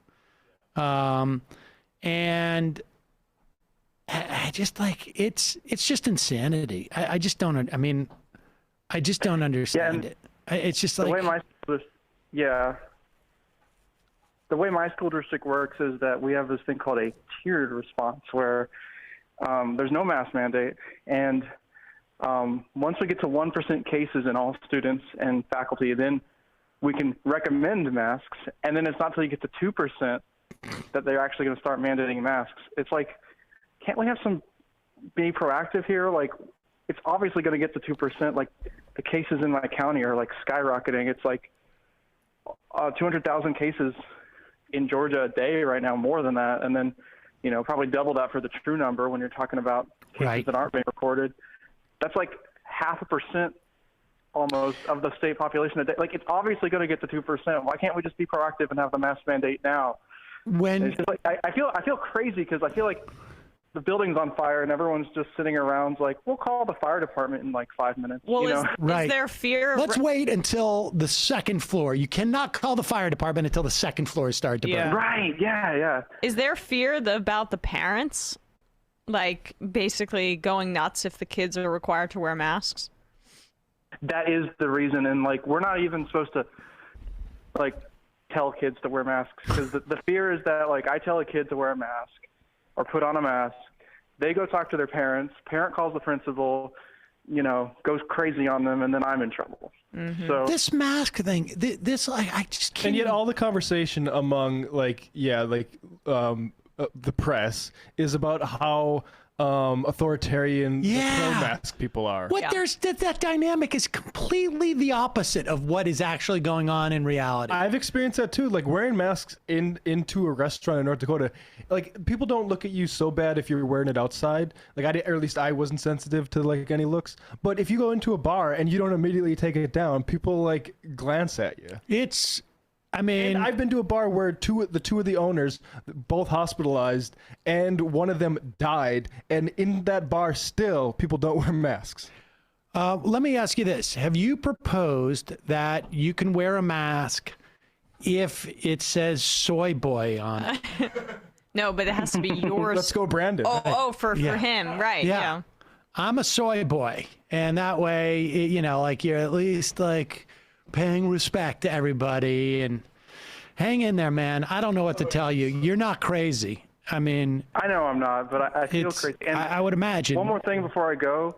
One of the teachers I subbed for was a biology teacher with a master's in biology, wasn't wearing a mask. I'm like, what? Well, maybe this next clip will explain it to you, because there's we have found, and I appreciate the call. We have found some. Is this the? No, look. I just want to be clear. I'm not a doctor, and so I don't know. This could work. I hope people know that I'm joking. Disclaimer. We are not doctors. We're not doctors. Yeah. So there's no way we can assess the validity of this. But we're just trying to give you all the information. Try to give you all the information. You want to throw the kitchen sink at your COVID. You want ivermectin. You want hydroxychloroquine. You want, zinc. You want vitamin D. And you also want maybe this newfound cure. Yeah, look, listen. I'm not going to judge, okay? You got to do the research on your own. But this guy is, what clip is this? It is 6. I can't find it. Okay. So this guy. Christopher Key. It's a guy named Christopher Key. He has been a doctor, or not necessarily a doctor, but, that's just, who says you're a doctor? Just the authoritarian agencies that are going to credential you. So here he is. He's giving a talk. Do your own research on this. fact, take pictures of you doing your own research on this. And email it to us. But here is Christopher Key here. Group, Group, okay, Dr. Group, and just had a 90-minute conversation with him, and he told me that it's very possible and probable we have the antidote, okay? And the antidote is even for those that have been vaccinated. And the research he's already sent me just blew me away, and they're going to tear me apart, but hey, they tear me apart all the time. And I've been practicing this for 20 years, and everybody's always said I'm cray-cray, and I am, but I'm crazy like a fox, okay? And guys, when I tell you this, please, take it with a grain of salt, but go do the research, okay? Do the research. This is going to just be like, there's no way. But the antidote, and I'm going to kill my credibility, but what credibility do I have anyway? So, hey, the antidote that we've seen now, and we have tons and tons of research, is urine therapy. Okay? And I know to a lot of you, this sounds crazy, but guys, God's given us everything we need, okay? And I'm going to give you, again, I test and prove all things, okay? This has been around for centuries. We've got research after research, documented, peer-reviewed, published papers on urine. We have this, okay? But they have been doing for the last 9 months now, and what he has right now is all anecdotal because, again, Pause it for 1 second. To put together. Just want to be clear. It's anecdotal. This information is anecdotal. Right. And so there's no data, of course, because... It's just the antidote. Your urine is reportedly the antidote. I think he's saying anecdotal. Yeah. But let's just say... It works for both ways. Someone just wrote PhD... people are doing PhD are doing the research here. Like, just be clear here. It's anecdotal, and that's only because we can't get enough people to drink their own pee. But we're working on that. So, but look, do your own research. Clinical trials. Do your own research. We need criminal trials. I missed my chance to help on this research. Yeah, here we go. Let's just hear them out. Hear them out, because I don't want to be authoritarian here. Double-blind placebo study with this is kind of tough, but I'm going to give you some stuff. I know the chlorine dioxide was rough enough, but now drink urine. I read something about the urine thing. Guys, please, because this, every night my prayer since all this happened has been to find an antidote for this vaccine. Because guys, I know vaccines. I've studied vaccines for 23 years. There is no vaccine I would ever take, but this vaccine is the worst bioweapon I've ever seen. And what keeps me up all night, every night, is I don't know how to cut it off. Okay, I know how to fix almost everything, but this right here, once you inject that mRNA technology, me and my friends are like, we have no idea. And I literally just had this conversation with Dr. Group, and I trust this my life with this man.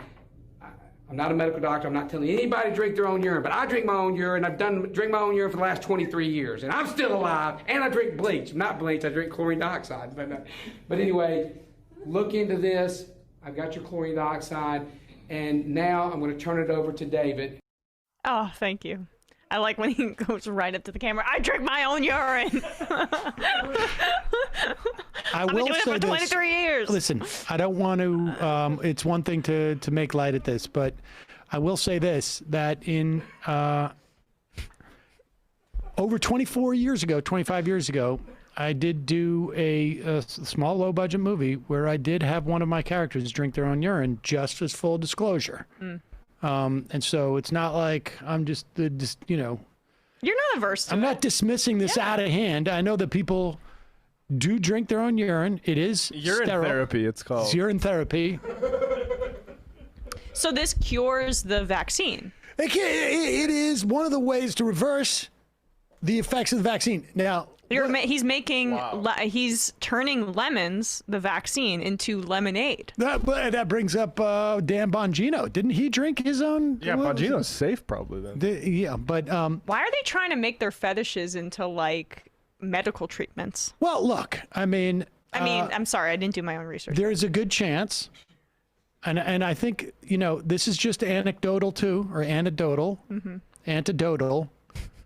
I am quite sure if you drink your own urine, you will find that your cell phone reception, not necessarily great. Wow. Yep. It'll reverse the gains that you make in the cell phone reception from your body. You will not be getting the same 3G, 5G sensitivity that you had once you had the vaccine. That's good. It is sterile, though. So it's sterile. Yep. So there it is. Well, wouldn't your urine have the vaccine in it? God gives us everything we need, Emma. Yeah, Emma, come on. It's been processed through the kidneys and stuff like that into the antidote. I did not realize that the kidneys contain the Holy Spirit. Well, yeah. Don't come, you come around here. See, that's the classic lib authoritarianism that we expect from Democrats. Wouldn't your urine have the vaccine in it? Good one. Nice try. I mean, I just don't go know. tell George Soros, mission accomplished. Why are liberals standing in the way of possible cures with their censoriousness is what I would It's unbelievable.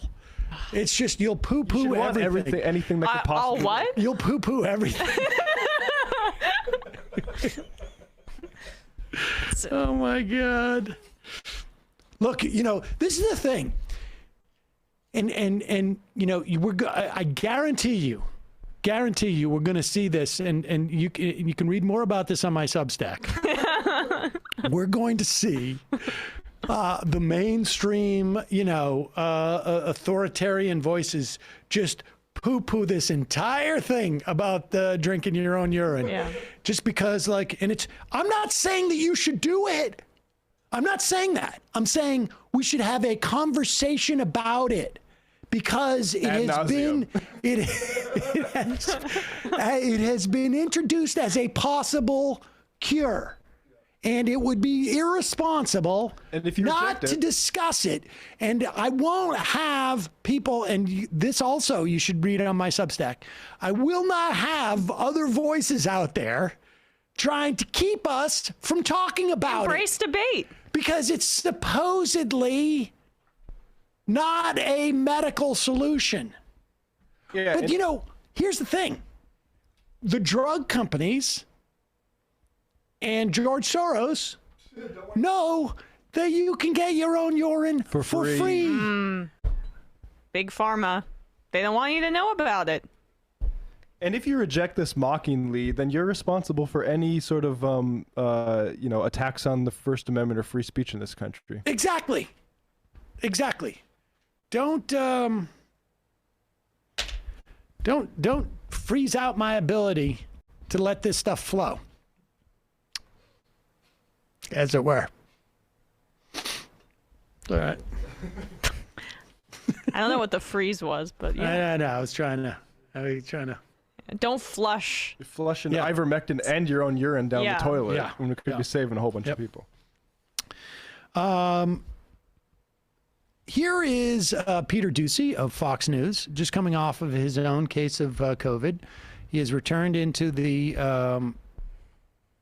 White House press pool to further the ignorance that we hear a lot of people talk about. You're starting to hear people say that if you state that you should continue with practices outside of being vaccinated to inhibit your ability to get COVID, then they are claiming that you are anti-vax. The fact is that, and we're going to be talking to an epidemiologist on the program tomorrow, and I'm sure they're going to echo this, but there's a lot of data now that is starting to come out where it's quite clear that what the vaccine is doing is it is lessening the impact of COVID when you get it. And what this does is it takes us a step closer to turning this from a pandemic into an endemic. And, different people have different benchmarks. Most, some people say we will know that the pandemic is over when the number of deaths that we have in this country from COVID is akin to what we estimate the number of deaths that we have from the flu, which are about 88 a day, more or less. Right now we're at 1,400. But it is very hard to die from COVID right now if you have been vaccinated and boosted. But there's people out there who pretend that there is not different variants to COVID, that the relationship between vaccination and COVID is supposed to be immutable. Otherwise, the science is not real. And this is what their game is. And they play it from Steve Doocy on to a whole host of Substackers. But here's Steve Doocy with Jen Psaki trying to make this point. Peter. That's Sorry. confusing. Yeah. Steve's son. And I understand that the science says that vaccines prevent death. But I'm triple vaxxed, still got COVID. You're triple vaxxed, still got COVID. Why is the president still referring to this as a pandemic of the unvaccinated? Well, I think, Peter, there's a significant difference between, and you just experienced this, and not to expose your public health experience, but I can speak to mine as well. I had been triple vaxxed. I had minor symptoms. There is a huge difference between that and being unvaccinated. You are 17 times more likely to go to the hospital if you're not vaccinated, 20 times more likely to die. And those are significant, serious statistics. So yes, the impact for people who are unvaccinated is far more dire than those who are vaccinated. Will the president update his language at some time to be more reflective of the fact that people who are triple vaccinated are catching and spreading COVID? I think the president has said, as have we a number of times, that there will be breakthrough cases. There will be people who get COVID here at different media organizations, at companies around the world, around the country, who have been vaccinated. But there is a significant difference between being hospitalized or dying and being vaccinated with more mild symptoms. They're the language police. Say radical Islamic terrorism. Don't say pandemic of the unvaccinated. Like, who truly cares? I mean, the reason Biden's saying the pandemic of the unvaccinated is because he's basically giving them what they want. We're just going to, like you said, just rely solely on the vaccine and not do any sort of measures to, stop a surge. It is, I guess, because the American public is so wise and sensitive to the use of words that there's a lot of people out there going like, wait a second, is this a pandemic versus endemic or an outbreak or an epidemic? The bottom line is it's far more dangerous for you to exist in this environment today without being vaccinated than not. And it's not like it's confusing people like this is a pandemic of the unvaccinated. Well, I mean, I don't even know what reaction Doocy thinks that people are going to have when they hear this. They want to get out of this.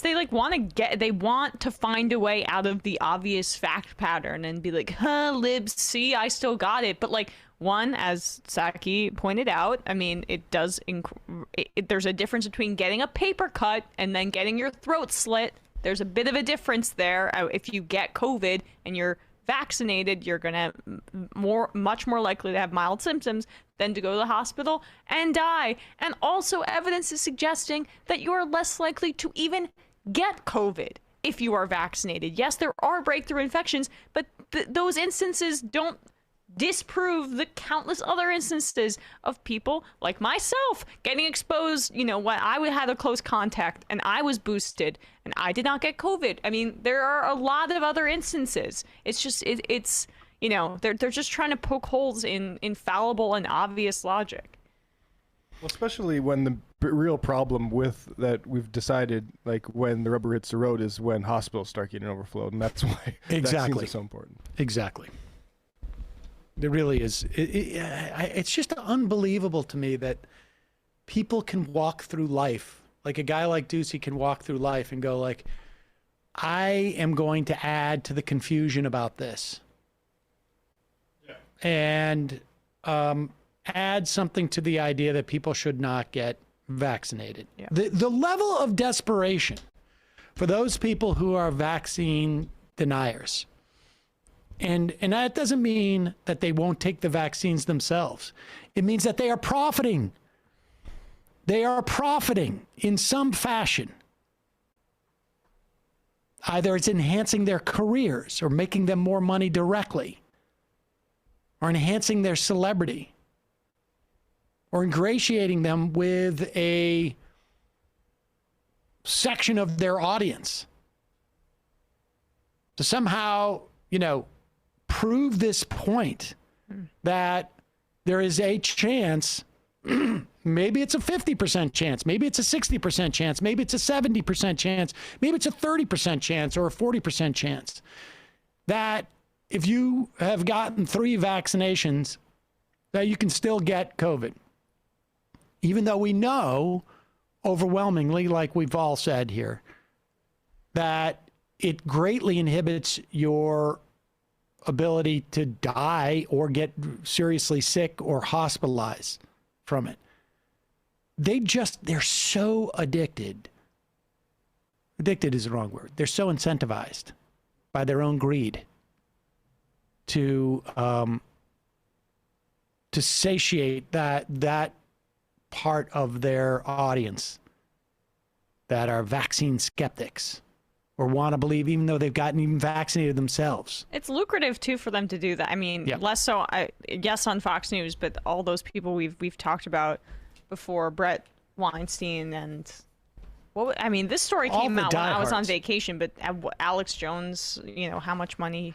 Well, maybe that wasn't COVID stuff, but he made how much money on his store with all of his nonsense silver remedies or whatever. Yeah, well, it came out in court that documents like over $100 million or something insane. Here is also the latest where they are attempting this exact same theme, which is, the vaccines don't work, that COVID's not really dangerous. CDC Director Walensky was on Good Morning America with Cecilia Vega. If you listen to the context in which she says this, you can figure out what she's talking about. But the right wing was so hopped up that when they heard Walensky say 75% of the people dying have 4 comorbidities, and they're not talking about they're talking about serious comorbidities. They got really, really excited and skipped over the part that she was saying 75% of the people who die who are 75% of the people who die who are vaccinated have at least 4 comorbidities. In other words, it is very hard to die from COVID if you are vaccinated, is what she was saying. But they took this to mean that people who were, just generally speaking, were only dying from COVID if they had 4 comorbidities. Here is that clip that they misinterpreted because they didn't hear the question in the context. I want to ask you about those encouraging headlines that we're talking about this morning, this new study showing just how well vaccines are working to prevent severe illness. Given that, is it time to start rethinking how we're living with this virus, that it's potentially here to stay? Really important study, if I may just summarize it, a study of 1.2 million people who were vaccinated between December and October and demonstrated that severe disease occurred in about 0.015% of the people who are received their primary series, and death in 0.003% of those people. The overwhelming number of deaths, over 75%, occurred in people who had at least 4 comorbidities. So really these are people who were unwell to begin with. And yes, really encouraging news in the context of Omicron. This means not only just to get your primary series, but to get your booster series. And yes, we're really encouraged by these results. Dr. Walensky, thank you so much for your So to be clear here, she is talking about a study that none of these people bothered to look at. And she is saying, just before she says that 75% figure, that she's talking about the vaccinated. That the only people, or I should say, 3 out of 4 people who die when they're vaccinated, and it's a very small number of people who are dying because they're vaccinated, period. 3 out of 4 of those people have 4 comorbidities. The study itself says among 1,228,664 persons who completed primary vaccination during December 2020 to October 2021, a total of 2,246 developed COVID-19 and 189 had a severe outcome, including 36 who died. Risk for severe outcomes was higher among persons who were aged over 65 years old, who were immunosuppressed or had at least one of 6 other underlying conditions. That's to get sick. All persons with severe outcomes had at least one of these risk factors. And basically 78% of those who died, 78% of those who died had 4 or more risk factors.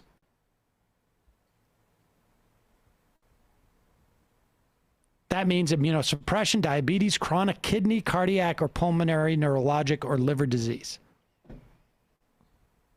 4 or more. But there's such a desperate desire by these people to prove that the vaccine doesn't work, or that COVID's not real, or that to the extent that it's real, like, I just don't understand. Like, well, the message, you can get both. You can message both to the vaccine doesn't work people, while saying I'm the actual person that believes the vaccine works, because the vaccine don't work people hear that and say, see, this is all pointless anyway. Yeah. Yep. There's a whole political ideology and party that is developed around this idea that COVID is not as dangerous as we say it is. And therefore, the vaccine is BS, which also proves that COVID is not as dangerous as we've been saying it is. And that the people pushing the vaccine know that it's BS, which means that they also know that COVID is not as dangerous as it is. And they're running on this, and they're making money off it. Here's 2 people who are doing both, making money off it and running off it: Tucker Carlson and J.D. Vance. This is clip number 4. Long topic, long answer potentially, but really quickly, why have we not talked about treatment for the last 2 years? Like, why are they against treating this disease they claim to take so seriously? You know, I think it's always useful, Tucker, to ask who gets rich from this and who doesn't. And of course, we know that the pharmaceutical companies that are producing the vaccines, they're out there selling it as a recurring therapy, right? If you have to take a shot, every single person in the country, the government forces you to do it for every 3 months, every 6 months. You make a whole lot more money than a one-off person who happens to have severe COVID getting an antibody treatment. I think that the hidden secret of this is that the government has conspired with the pharmaceutical industry to force the most expensive treatments instead of doing something that would save the most lives and cause the least disruption. As long as you're not criticizing Pfizer, which I don't think is allowed anymore, I appreciate what you said. J.D. Vance, great to see you tonight. Thank you. Pause it. So what's the most expensive vaccine treatment that he's referring to there? Or what's the most expensive COVID treatment that he's referring to there? Because it's not the vaccine. The vaccine is free. I think he was mentioning... Oh, no, he's saying that the government is paying for the vaccine. The vaccine makers are making money. But guess what? The monoclonal antibodies is even more expensive. Yes. Yeah, and we're having to ration those, actually, to talk about disruption. Because only one of them works against Omicron, because you have to use the antibodies from that, and yet they when they're talking about, you know, why don't we focus on treating the disease? Yeah, I mean, the reason that monoclonal antibodies are running out, the treatment after you get COVID, is because misinformation like you. It's a finite resource right now. And so that's why vaccination is the right way to go. And it's like way more profitable. Well, for it's just the whole premise of what they're saying is that unless you believe that ivermectin, and which he didn't mention, ivermectin or hydrochloroxyquine or whatever it is, the latest, or drink your own pee, whatever it is that they suggest is a treatment for this. How much do you think Joe Rogan spent when he threw the kitchen sink at it? Mm-hmm. How much would it cost for everybody to throw the kitchen sink at it? And then what's involved? Like, how many spaces are there going to be in the hospital if everybody's got to throw the kitchen sink at it? We know vaccination is inhibiting the hospitalization of the vaccinated. I mean, we would have hospitals are already at the breaking point. We already have hospitals declaring emergencies across the country at this point. The idea that you could treat everybody and that it would be cheaper, both those things are total lies. Yeah, and I mean, Joe Rogan has access to the Hollywood Dr. Feel-Good style doctor. There's not enough of those to go around to be prescribing the kitchen sink. When I got COVID, I threw what was under the bathroom sink, which was Dayquil and NyQuil. And you did so after being vaccinated. Yeah. The point is, if we are to believe what these two were saying, that the vaccination is just a conspiracy to make money for the drug companies, because they know that actually, somehow Vance is under the impression that if you give someone monoclonal antibodies, that they don't get infected with COVID again, would make you wonder why Donald Trump felt like he needed a booster at that point, or even why he needed a vaccination, right? The vaccination came out after he had his monoclonal antibodies, and he promised that everybody was going to get those. I mean, that's the way. If you wanted to make money for the drug companies, you would do the monoclonal antibodies, because you would have a never-ending supply of customers. You would be able to charge the government, I guess, is the idea, over and over again for the same people. I mean, this is just slightly higher end Alex Jones shit. Yeah. This is like one click away from weather machine stuff. And understand there are varying degrees of this, and you'll get some people who will say, like, well, we just need to hear them out. But it really is reprehensible that they're all pushing this. It's really reprehensible. It's just disgusting, because there are people listening to this, and this is how they will justify not getting vaccinated. Then some percentage of them, higher percentage than those who would be vaccinated, are going to die. And you already have a situation in this country where you have injury. Like, we talk about long COVID, that doesn't even exist to those people. No, it doesn't exist. And you've got what, like 1 in 450 kids in this country are orphaned because of this? Or have lost a parent? Talk about psychic trauma. I mean, save the children. Yeah, I mean, exactly. I didn't bring up this point, but they're so obsessed with the mental health of kids. When you were talking about how, just being in school right now, there's that constant anxiety for both of your kids about if they're going to get COVID or not. Here is also the amazing thing about Tucker Carlson, how despicable this guy is. So he's on with J.D. Vance on Monday night saying, like, well, implying that the vaccination thing is a conspiracy by the government and the drug companies just to basically make money.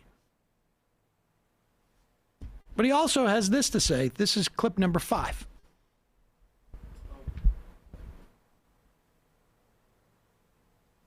Clip number 5. You'll remember that December of 2020 was the deadliest month to date in the COVID pandemic. More than 65,000 Americans had died that month. People were very afraid of the virus then. There was no treatment protocol for it. Vaccines seemed like the only hope. So the meeting was very significant.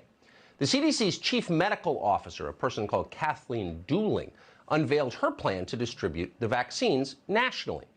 She began by acknowledging that older Americans indeed faced the greatest risk, as everyone understood.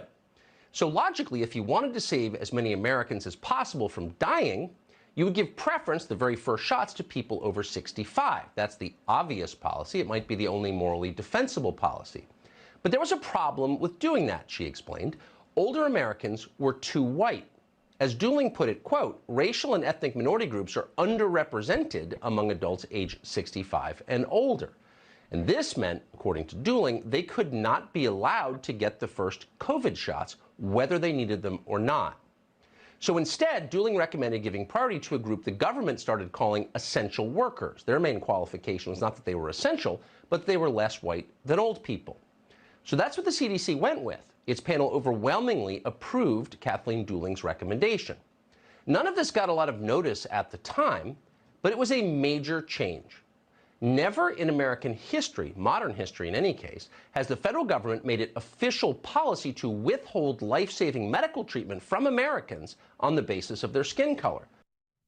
Okay, so first off, let's just remember that at another point in his show on Monday, the vaccines are just a conspiracy by the government and the drug companies to make money. And he was also saying reopen, reopen, reopen. So those essential workers who he said are not really essential, like just a throwaway there. Those were the ones who were at the front lines of his like pro-capitalist war. But keep in mind here, he says the vaccines are fake. Yes, they're fake. They're promoted because somebody wants to make money. Then he's also adding the idea that 65 and over at that point are necessarily the most vulnerable during the lockdowns. Because the fact of the matter is that during the lockdowns, 65 and older were able to lock down. The most vulnerable during the lockdowns were the people who were suffering the highest rate of COVID contraction and death. And that happened to be substantially people who were not white because they had jobs that required them to travel and attend as opposed to working from home. If you are retired at age 65 and older and you can stay home, you are not at the same level of risk. Society is not requiring you or encouraging you or begging you to show up for work to sell gas, to sell groceries, to sell whatever it is. Tucker Carlson is not asking you to do that either. No, of course not. Because the measure of who was most at risk at that point was not just a function of biology. It was a function of behavior. There are concepts of R naught, and I think it's like RT. R naught is how contagious a disease is, and I think it's RT is how contagious a disease is based upon what action society is taking to protect people. And so you are part of the most vulnerable group. If society is locked down and you are required because of either you need money or because your job says we need you in here, you're going to get fired, or because society is like, you're an EMT, we need you. You are, if we've determined an essential worker, you are most vulnerable because you are actually going to have to go out and you cannot lock down, or you are not locking down. And that is what the CDC, this is prior to having vaccines anyways, was making a determination of. Now, by the time vaccinations did show up, it was a different dynamic. But Tucker goes from both saying that the vaccines are a scam, that's what he was saying with J.D. Vance running for Senate in Ohio, vaccines are a scam, and then also saying, and not only are they a scam, they were being denied white people. So the government was both scamming and being racist, reverse racist in his mind with the vaccines. And in fact, neither was the case. It really is stunning that these guys, like that, these words can tumble out of this guy's mouth. I mean, just what a scumbag. Yep. The bad guy. Really amazing to me. I mean, honestly, just like, Hey, kids. Come home from work. Hey, kids. Whether they're in Florida or Maine or wherever is, the house he's in at any given time. They're on vacation in Vail or whatever, they go skiing in Iowa or wherever it is. Idaho, who knows? Look at your kids and know that, like, I am taking care of you by going out there and spreading all sorts of lies that undoubtedly have led to death and pain by people. But of course, Tucker's been doing that for years, for decades. So, hey, you got to protect the tribe exactly by killing others indirectly. Really, I just find that just amazing. Calling from a 219 area code. Who's this? Where are you calling from? Hello. Hello. Hello. I just want to say, well, not just, but I got a lot to say. I looked at your Subaru, and your flux capacitor is not reaching the 1.21 gigawatts required. So you're gonna have to we're gonna charge you a lot for that. I'm gonna need a new timing belt for that. Yeah, you're gonna need. It's gonna be about $1,200. Regardless, anyway, this is Win from Chicagoland. Win, good to hear from you. What's on your mind, aside from my timing belt? All right, so I want to talk about racism and the way that left views racism. And like just a couple seconds ago, you said reverse racism, and I think that is going to play a lot into my conversation. So I think as leftists, we all need to crank up our sensitivity when it comes to racism. I don't think that discrimination should be it's definitely a factor.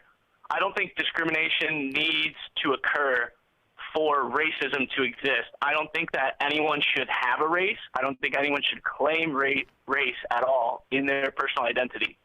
I think to claim race, and mostly I'm looking at this from a social point of view, I think to claim race is in and of itself racist.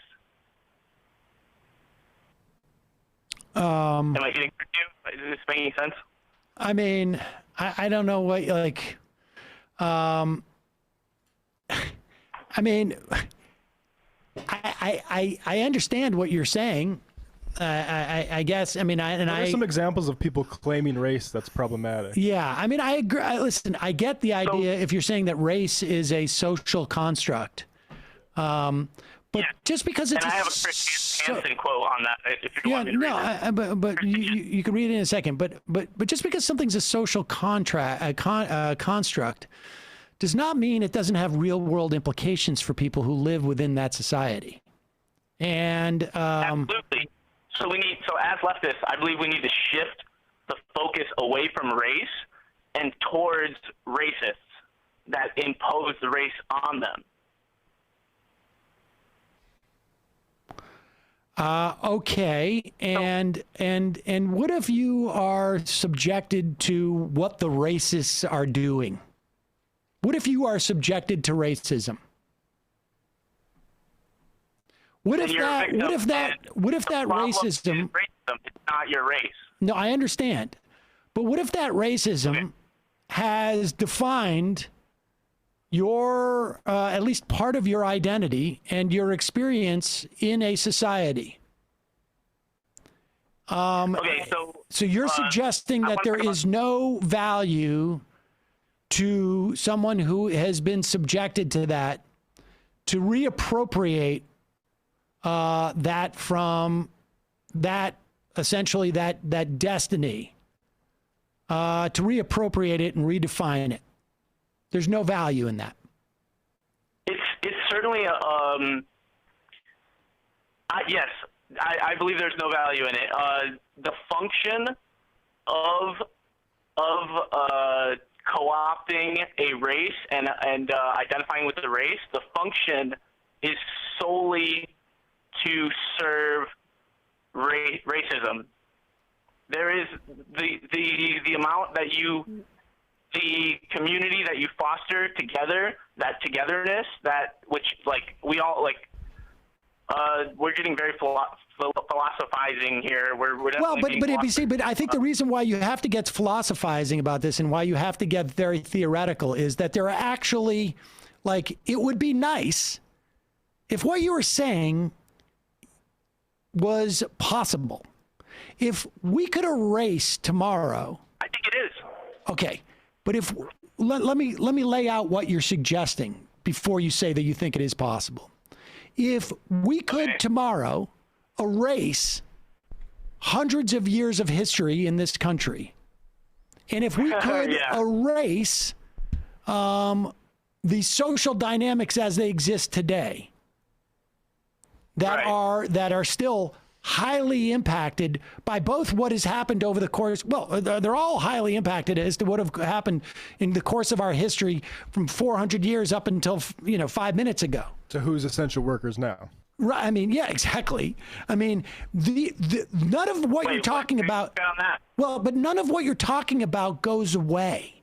The implications of all these things don't go away if tomorrow everybody, never mind just leftists, if everybody decides we're not going to pay attention to this social construct. It would be nice if that was the case, but that's not happening.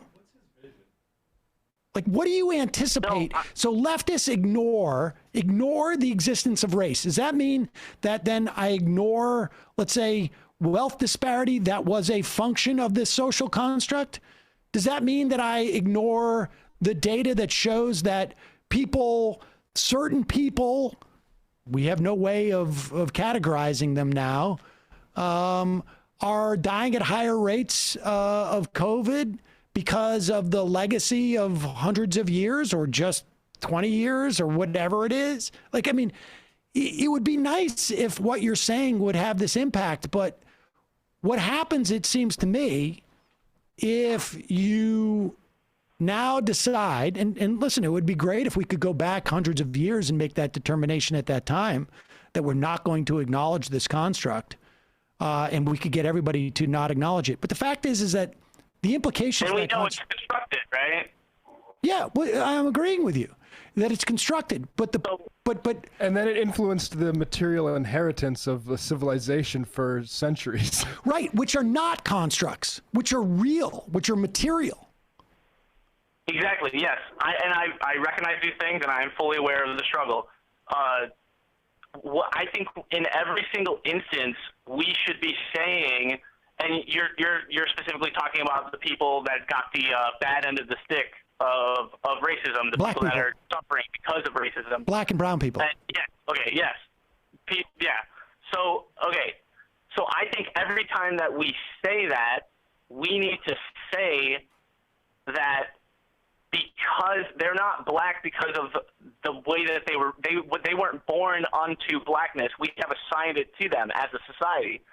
So we need to be saying, because of, in history, these people that are racist, right? The people that have, historically white people, right, have assigned and othered a group of people.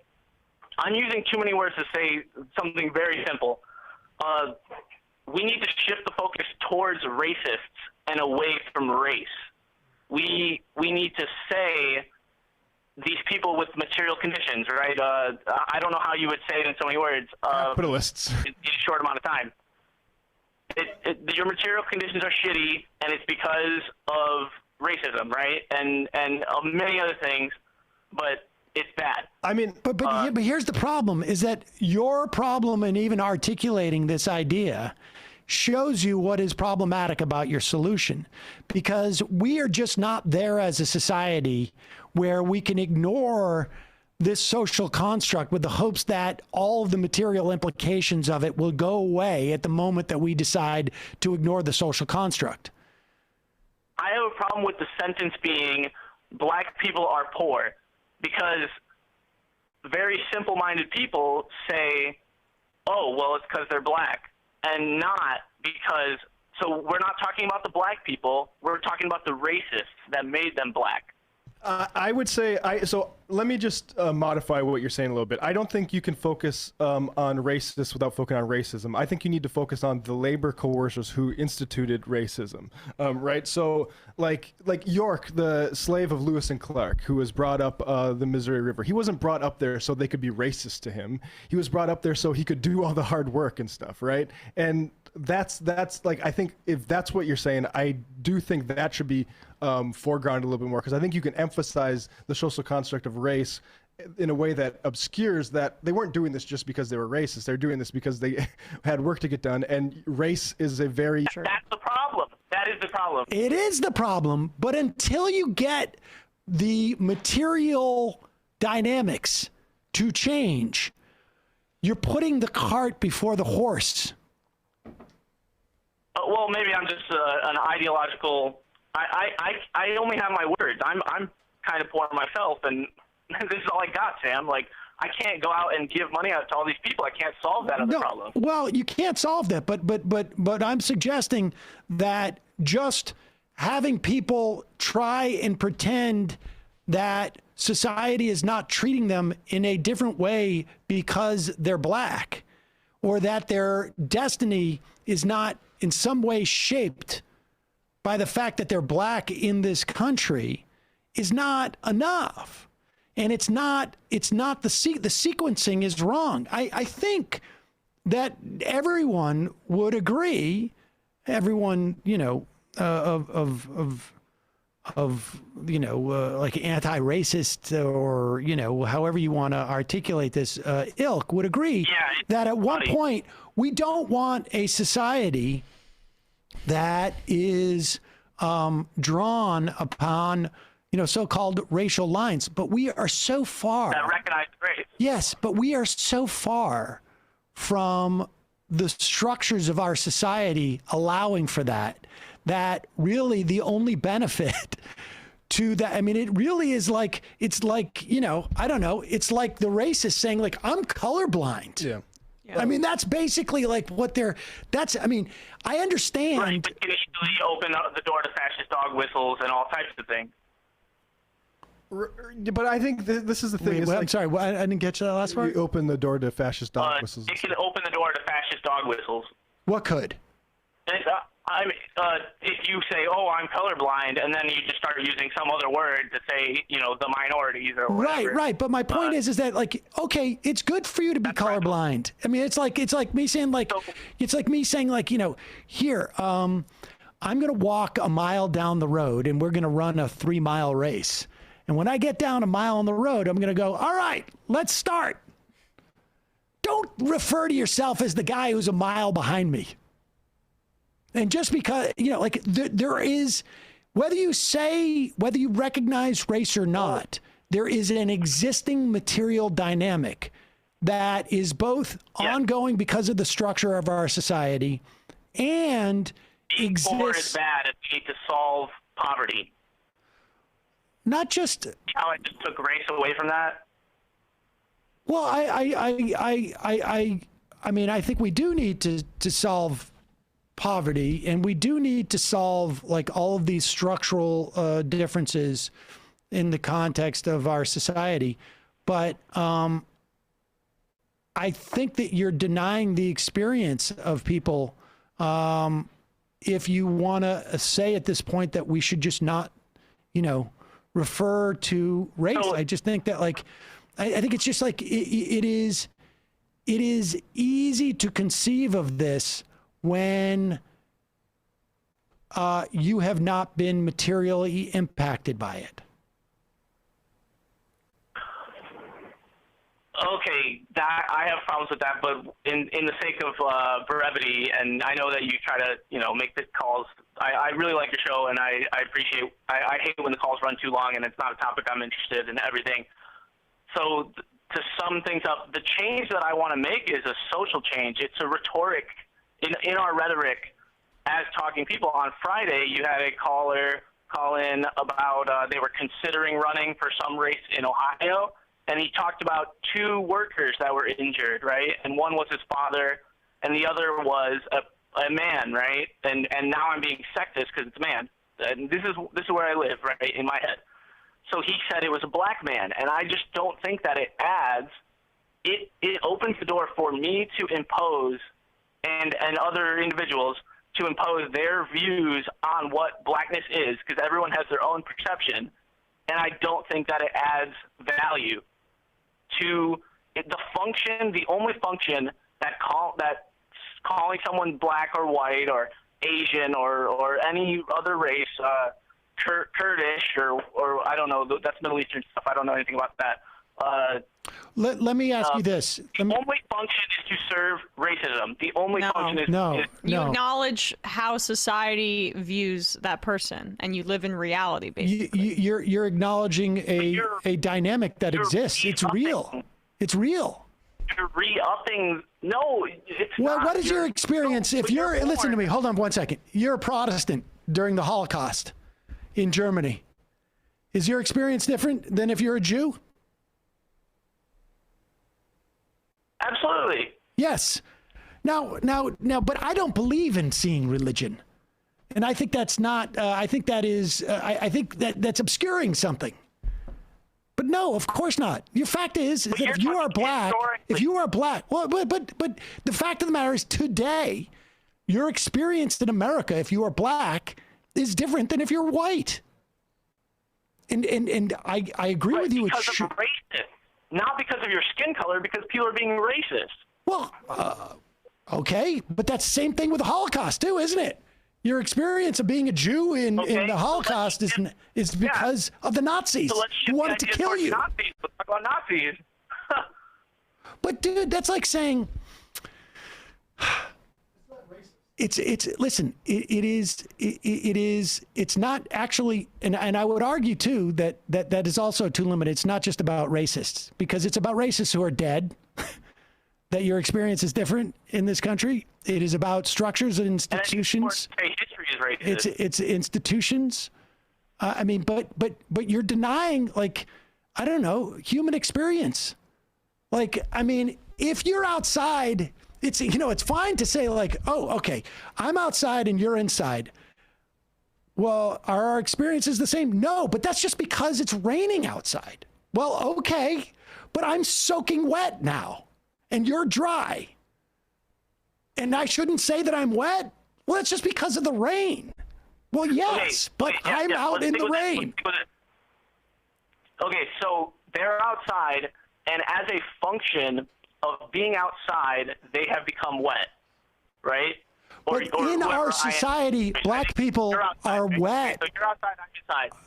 As a function of being outside, you have become wet. Because it is directly related. You being outside is directly related to you being wet. You being black is not directly related to those conditions and to the situation we have today. You really? Black is not anything. When did it get disconnected? No. When did it get disconnected from that history? People being racist. No, capitalists aren't being. No. Stop. Stop. I need to stop you there. You keep saying it's people being racist. The capitalists aren't just being. The reason essential workers are like disproportionately black and brown isn't because the capitalists are being racist. It's because they're being miserly and that those people have been forced into accepting lower wages. They're being capitalists. I think you're talking about something else. But yeah, also, no, you're dude, right. like, can I just ask though? Are you black? No. Well, I mean, I don't racially identify. Well, I know, but like that's really easy to say. I mean, like I think that you could maybe just kind of have a moment where, it seems like your heart's in the right place, but you just like look at your own experience and see how it may allow you to view this through a theoretical and impractical lens, in my opinion. And here's the point. You could say that it's because of the racists, but that is the point is that in my analogy, there's no inside for me. And you could say it's because it's a function of the rain is doing this to you. But if I go inside and it's still raining on me, and I go outside and it's still raining on me, it is not really, at the end of the day, like that doesn't keep me dry. It doesn't matter. I can say it's not because of me. I've lost the analogy. Well, the point is that this is listen, if it was possible for black people in this country, for people who are subjected to racism, either by racists or by people who aren't even alive, by institutions, by history, by all of this, by hundreds of years of history, if it was possible to step outside of that, then what you're talking about would be effective right now. But it is not possible to step outside of that. And it is hard for you to conceive of that because you're not subjected to it. Yeah, I mean, I think you're minimizing my experience. No, I'm not. I know nothing about your experience. I'm not talking about you. I'm talking about one. You're talking about what? I'm talking about an individual who is subjected to the racism that is inbuilt, and it's not even just even from outside of them. It is also, black people can also have adopted these the white supremacy. Of course. And so it's not a but saying that I'm not black is not going to make it go away. It will if we were able to make this So the people that have made you black are what made you black. It's not. Yeah, but dude, they're dead. Those people are dead. Those people are dead. We're living in institutions. It's not. It's just not that easy. It's just not. I'm not saying stop being black. I'm saying everyone else needs to stop telling you you're black. Okay. Well, then listen, while you're at it, have everyone else change the institutions and also maybe change the structures of our society. I mean, you might as well, I'm a little guy. I can't do that. Well, but you can't do what you're asking to do either. Yeah. I'm just saying, and can change our rhetoric. But that's not going to do anything. That's a big problem. So there's a whole black Marxist tradition, and I mean the thing with Marxism in general is the ideas follow the material reality of this stuff, and a rhetoric change isn't the option right now. We need to organize people to fight for their rights, not figure out how to elaborate them correctly. All right, listen. I got to let you go. It's been 22 minutes, but I appreciate your point, and keep working on it. Can I email you with longly worded explanations of things? Sure, of course. Not going to guarantee I'll read. But that's the beauty of it. I mean, that's it right there. I appreciate the call. I mean, you can email me, just like we can say, we're not going to use the word black. I don't identify as white. Neither do I. I don't. But, yes, I mean. But that's the beauty of being white, is that you don't have to identify. My point, I'm joking. I'm so white, it's ridiculous. No, but the point is, though, is that, you can go through, and I think most white people go through life and are never conscious of their race because it's a luxury. You don't have to be. Exactly. I mean, to me, that was just it's just like class reductionism by a different name, I guess. Callers, I apologize because the calling portion of this program is now over. On some level, and I appreciate it. I think that guy's heart was in the right place. I really do. Yeah. And I probably will read his email, but the dynamic is the same. You could keep emailing, just like you could say, don't call yourself black. Yeah. How do you know if the email is real? The people on the other side of that email don't have to read it. This is like when people think about if we just find a different word for progressive or something like that, it's going to solve all the problems. And no. But on some level, it's also worse than that, because the point is that I understand that mentality, and it would be nice to get to that mentality, but that's not the problem. At the end of the day, it is not the problem that there are people who are self-identifying as black. Is not.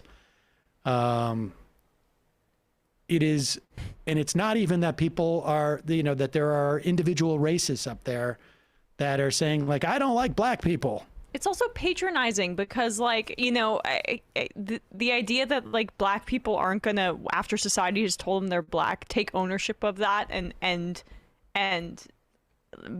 you know, I don't know. I mean, like, I don't. It's like it kind of reminds me sometimes of when old white people will be like, why do rappers use the N-word? It's like, why do you feel like you can comment on this? It's also like when leftists accuse like indigenous movements of nationalism. Right. Yeah, it's just, and you know, it's white hubris, honestly. I know that you don't identify racially, but back to the IMs, we'll read 10 of them. Majority wardrobe coordinator. If Biden had any balls, he'd cancel that speech in Georgia and do. Oh yeah, you already said that. Let's see. Randy for the left. Hello, MR crew. On this day, after my 1-year anniversary of me simping for Sam by being a paying member, I would just like to say love the show and love the beard even more. Well, you're gonna get one of these.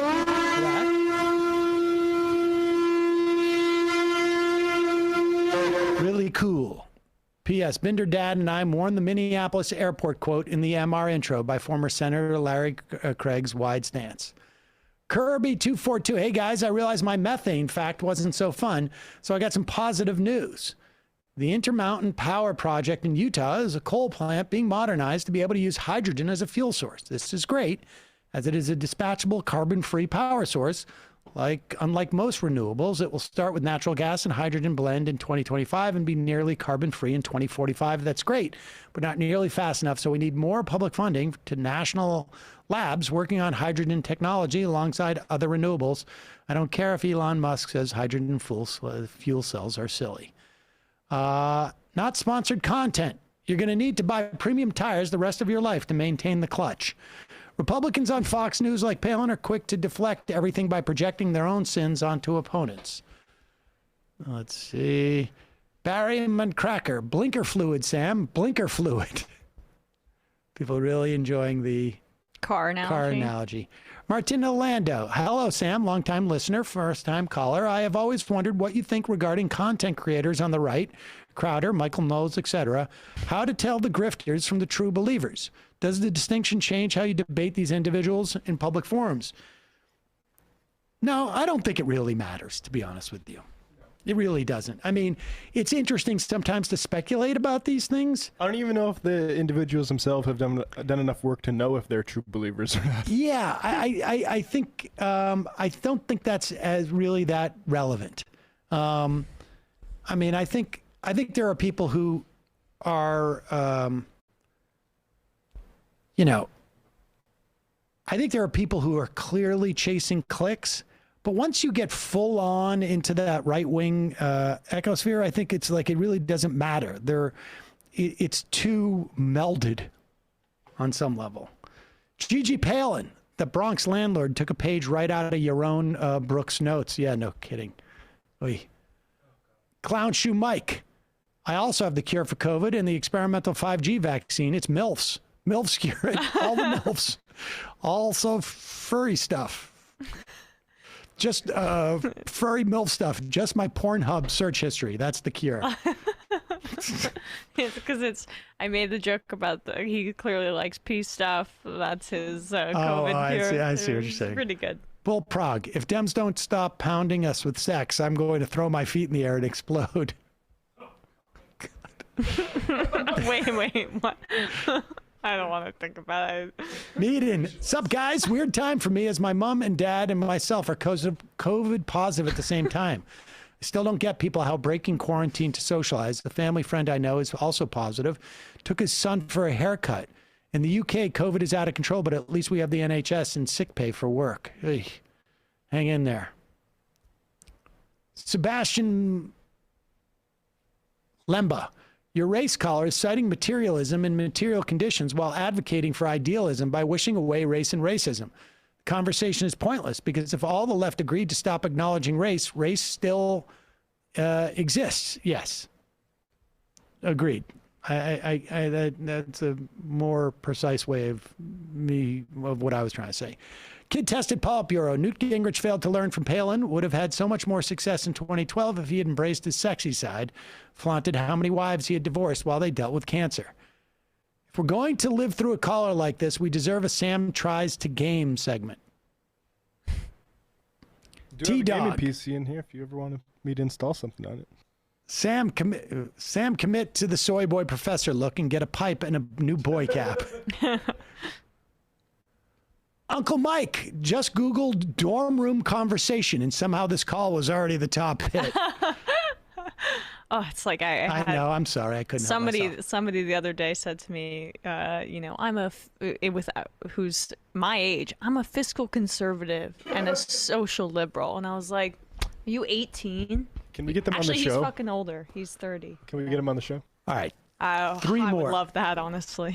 Prairie Fire Kowalski. Hey, I'm our crew, Emma and Sam. Sam, I understand your son is 8 years old. My niece is 7, and she has successfully driven a car with either myself or her dad in the passenger seat. I recall being 7 when I learned to drive as well. Clearly, we have the land and rural environment that makes this easier to teach, so we're all reaching the pedals is not a problem. And we're all tall. Okay, what is something you have taught your kids at age that you would consider fairly young to do so or plan to?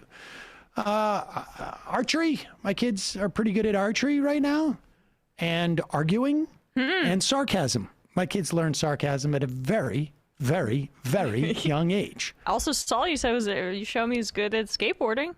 Well, yes, but I didn't teach him that. Oh. I can't skateboard for anything. My kids skate. I skate too. I don't know. I assume Emma would have a 7-year-old that would know how sports betting works and turn their friends into lemonade sales money into a small fortune. My pine trees are all dead. What apple trees are good for Zone 5 farmers, Sam? I would say if you want a very hardy apple, Arkansas Black is going to do you right. That's a very hardy apple. It's not the best eating apple, but it's one that's going to stay. And you can put it in your. It's a nice looking apple too. Nuclear preparedness bunker. Exactly. All right, two more. Wind Pissa. I'm very confused. We know China created COVID, but I've also heard my whole life they've been putting urine in our cola supply. Oh my God! What kind of? All right. No, you never heard that joke as a kid? No. Is it racist? Yes. Yes. I think Sarah Silverman got in trouble for that joke at one point. Well, I mean, I've never heard that, yeah, but... Me play joke. Me go pee-pee in your Coke. Oh, right. I have heard that. Okay. Nope. All right, good. Forget Crazy it hasn't survived. I think that's probably pretty good. All right.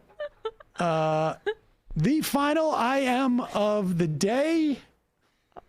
It's so stupid. Right, here we go.